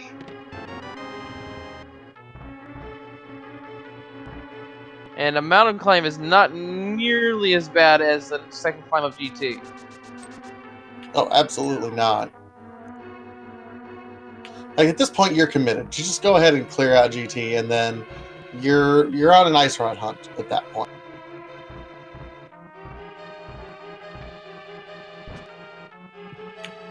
Bretzi, think he keeps looking for the silvers. He's going to keep looking for the ice rod, and then he's going to come up. He will not open anything else. Both of these runners are 100% capable of doing Silverless Ganon. Ovid even has the Butter Sword, which is even a step. It's not dramatically different, but it's still pretty darn good in terms of everything that you need to do Silverless Ganon. As long as you have Tempered Sword, you're probably fine. Master Sword, maybe they open a couple more chests. But with that loadout, no, you're not wasting time hunting for silvers. But you need that ice rod. Well, we know one thing for sure right now is that Cadenza will have to check Laser Bridge at some point. Doesn't have another small key. There can only be one more here in Crystal Roller Room, and that is to, of course, open the door just in front of them.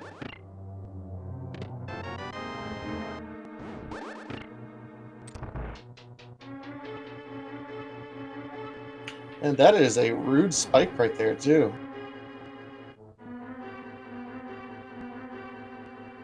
This is actually a fairly nice dark room here for Turtle Rock. All three enemies are visible without needing the lamp.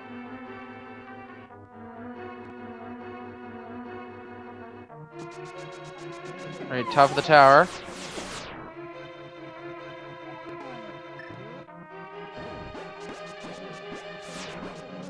Beamos at the edge of the bridge. Oof.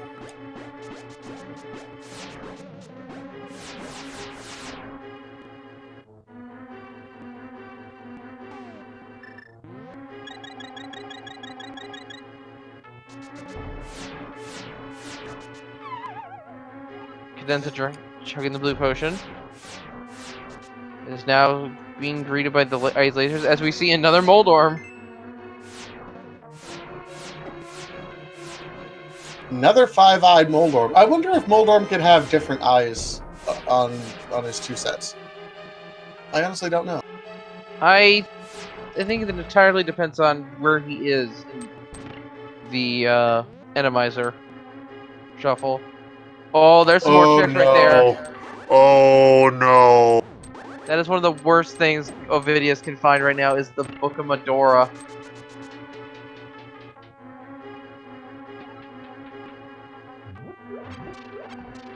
I am so scared for Ovidius right now.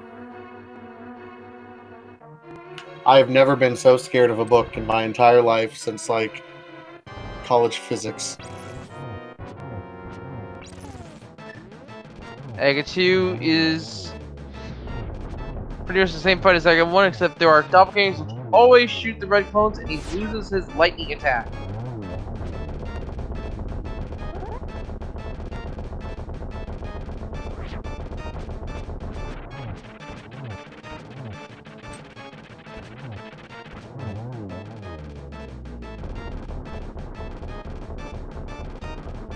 So far, so good.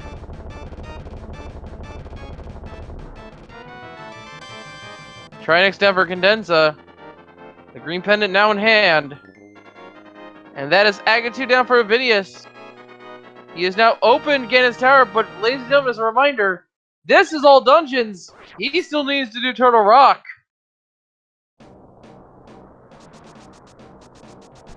And the ice rod is very close to Ovidius. It's in the pyramid.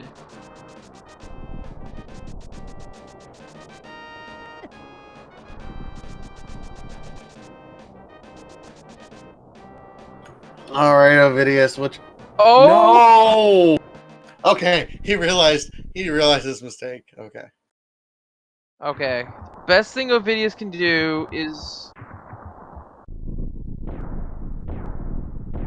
go turn in Super Bomb.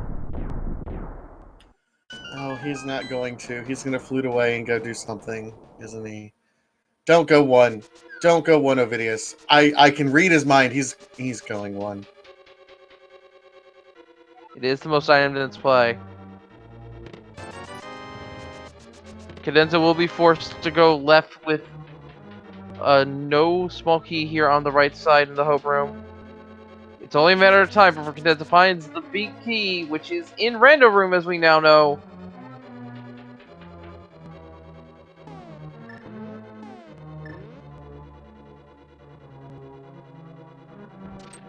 I will say this. The final times of this race will in no way indicate how close this actually was through 95% of this race. No. This came right down to an ice rod hunt at the end, and Cadenza just simply got lucky. It ended up not being anywhere related to Turtle Rock or the Death Mountain area in general. It was just simply behind the 5-6 crystals.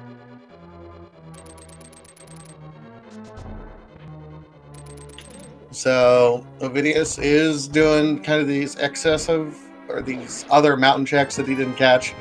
The Ether Medallion, or the Ether Tablet, I'm sorry, since he had the book. Smart play. Now he's doing Spike Cave, which he didn't do the first time around. Actually, a thought just crossed my mind.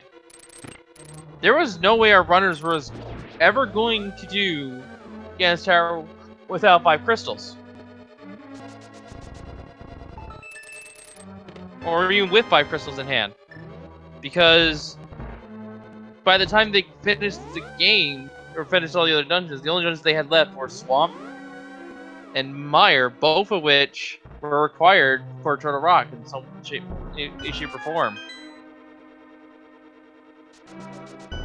Mire's required to get the Ice Rod. It's our other 5-6.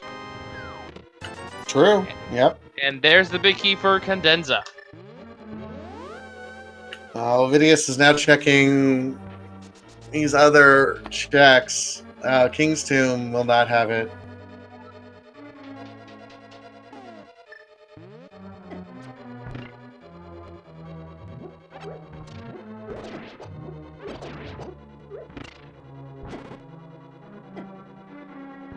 Ovidius is at least making the right call here, not going into Turtle Rock until it's the last possible location. Wants to minimize another mountain climb.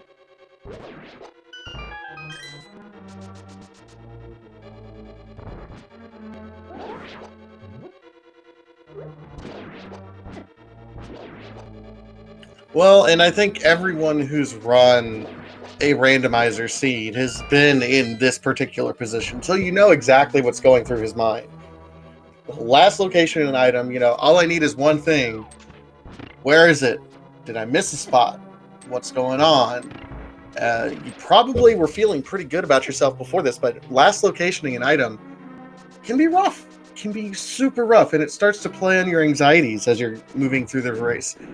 You feel like your opponent is catching up with you. The more time you waste, the more wasted checks you have, the closer they are to beating you. You don't see a dot done yet, so you think you're still in it. Oof. Spirit Fairy? Maybe?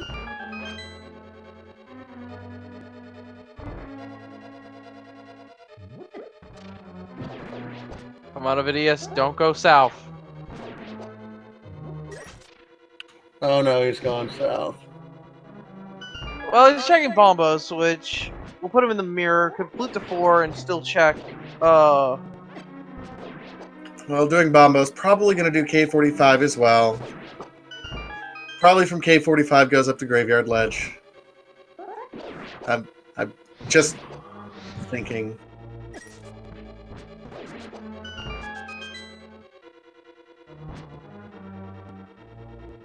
Oh, Madib making a good point. Dig spot, because he got the shovel up there. Yeah, it has the mirror. Definitely gonna go to dig spot.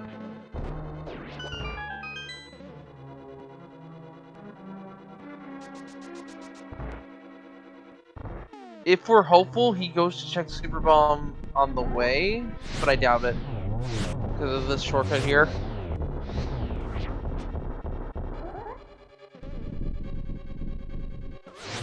Well, Pyramid Fairy is one of those locations that is super easy to forget about. I mean, we forgot about it for a little bit.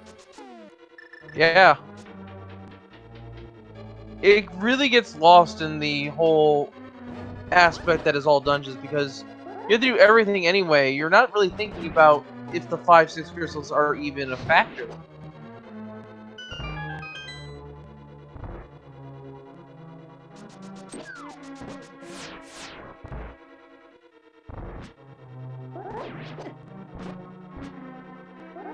And the dig spot for us today, only 20 rupees. He is returning to his mirror portal though. So he's doing Left or right? going right. He might be Super bomb. doing it. He's going to Super Bomb. There's no way he's not. Because it'd be faster for him to fluke to 3 from the Grove and then go to Super Graveyard from the Kakariko portal. So he did make the right call in the end. Fire Jaden makes a good point. Where are silvers at this point? Yeah, maybe Mimic Cave. We still haven't seen Graveyard Ledge yet. That's a possibility. Ganon is going to tell us, and there's so few locations left at this point. We'll know. Well, we'll know exactly. He may now tell us, actually. They'll only tell us what the logical second bow was. But at this point, because we found the bow so early, it's pretty safe to say that that will be the silvers that he tells us. There's the ice rod. Ovidius is now in go mode. 2 hours, 4 minutes, and 29 seconds.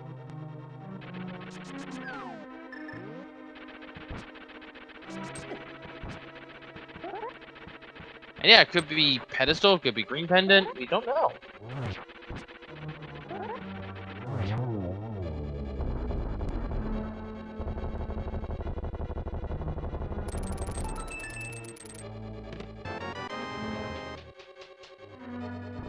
And you can see just how fully we've done these seeds. If just by looking at Ovidius's heart containers, he has 17 of the 20. And red mail. That guy's not dying anytime soon. What do you think our completion rate for these runners are going to be? I think 180s? easily- 190s? Definitely at least 150. Maybe even 100. Yeah. I would be surprised if it's not 200 for Ovidius. I think that's pretty much most of the checks he's done. I'm hesitant to ever go over 200. I'll put it in the high 180s, honestly. Yeah, it's definitely around the 200 mark, give or take 10. If not, give or take 5. I feel at least for Ovidius. Cadenza, probably about 10 checks lower because Cadenza didn't have to do east side. But ladies and gentlemen, that is Agahnim defeated. That is all of the targets lit up for our boss shuffle. Or non-existent boss shuffle. But that is our all dungeons goal met. It is time to fight the Feg.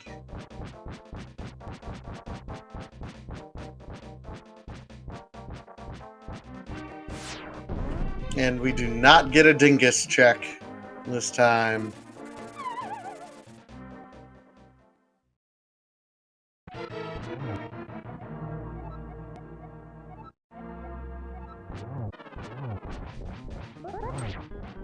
It'll be 12 slashes or 6 spins for the first 2 phases here of Ganon.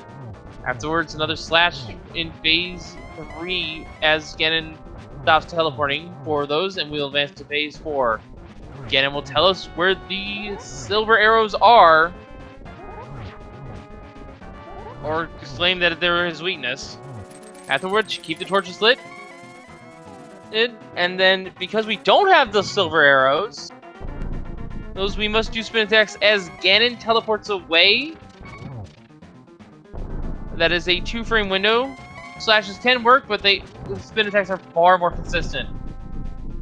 And it'll be 12 spin attacks to win the day.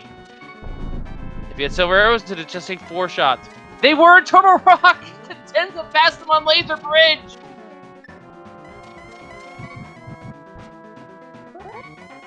Wow. Now, Cadenza does have to be careful. Yeah, And don't think she has any potions. I don't think she has any potions either. Now, something to note here is you may be seeing Ganon's arms being raised ever so briefly as he teleports away. That is the window to strike Ganon for a silverless hit. It's not very long, is it? It's a 2-frame window.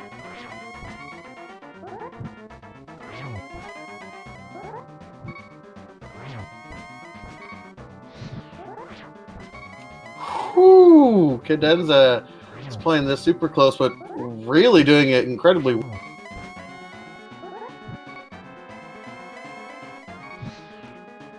Cadenza did get a blue and super bunny, did drink it already on the way through Turtle Rock. But get your teeth in chat for Cadenza. She has won this race, putting her team, its Bits, up to 12 points at the end of week 4 for the GG's as we get into the official SRO time of first place with a time of 2 hours, 8 minutes, 50 seconds.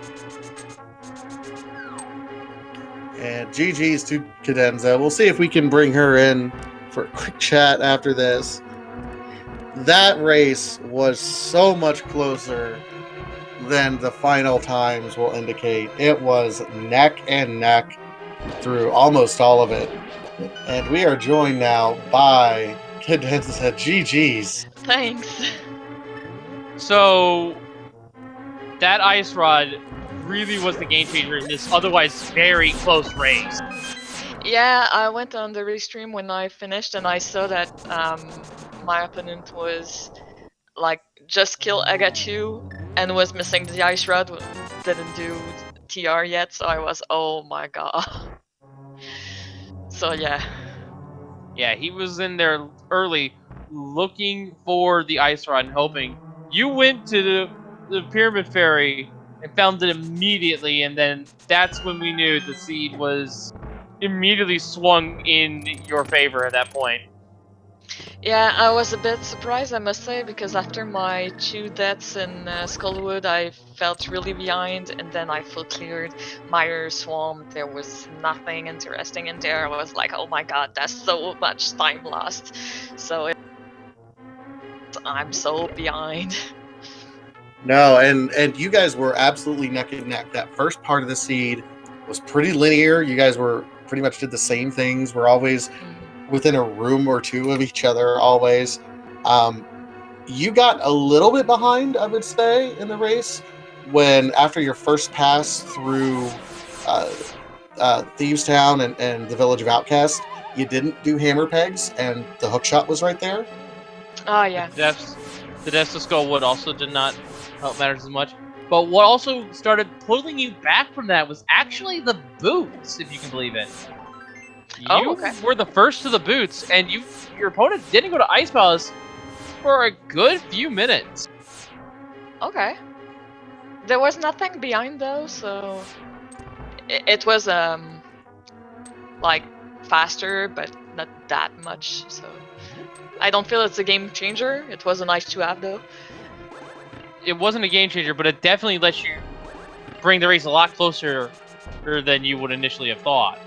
Okay. Yeah, and then it just came down. I would say Ovidius was he had completed Misery Mire right as you were entering it at that point in time. And he went straight at the mountain to do Ganon's Tower, and then you said, hey, we still got some of this other overworld to clear. Why go up to the mountain when you don't have to? And that was the winning call. It was very close, very back and forth up until that point in time. Such a good race, but ultimately, you made the right call. That's Rando. Yeah, that's Rando. There was a couple of funny things in that race. There was 2 French vanilla items, I think. The hammer and pod and the tunic in ice, and there was the 2 fire source and Zora domain, which was a bit funny. Let's also not forget the Titan's Bits in the Maiden Cell as well. Yeah, that's true. So yeah, a lot of funny things.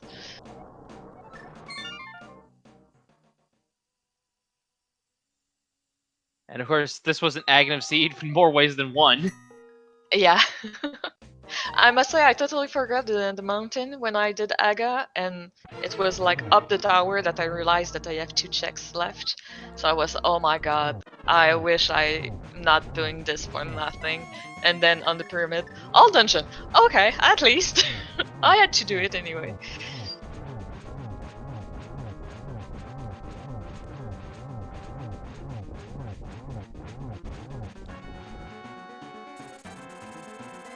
All right. Well, unfortunately, we will not be able to chat with OvidiusNaso here because actually coming up in just a few short minutes, we have another race for you guys. It's right here on Speaking of 3. The Swedish Rubbers are up against kind of random retired Amarith versus Kyong. So That's an amazing race. I'm going to stick around for that. indeed. So, folks, of course, make sure to follow our 2 runners here. They put on an excellent race for us tonight. Also, make sure to follow Speaking 2 through 6 so you don't miss any racing action, not just the Maple Mass Randomizer League. We also feature races on the ALTTPR League and the ALTTPR League 2 through 4. We actually have a match at 11:10. The Long Shots versus Team Clown Parade. Lisa Martini versus PRD Wong over on them at a later point in time, of course, like 10 o'clock or 11 o'clock. But yeah, we're gonna go ahead and get out of the booth here. Here, GG's to Ovidius. I can see him chatting in chat right now. No, putting on an excellent race. And yeah, we have to go, I think. Yep. One last shout out. Also, Bandman for tracking. Thank you guys so much. And of course, Wolflink, Meko.com. Thanks so much, guys. We'll see you at the next race. Yeah, we'll see you all next time. And as always, thank you for watching. Later, folks.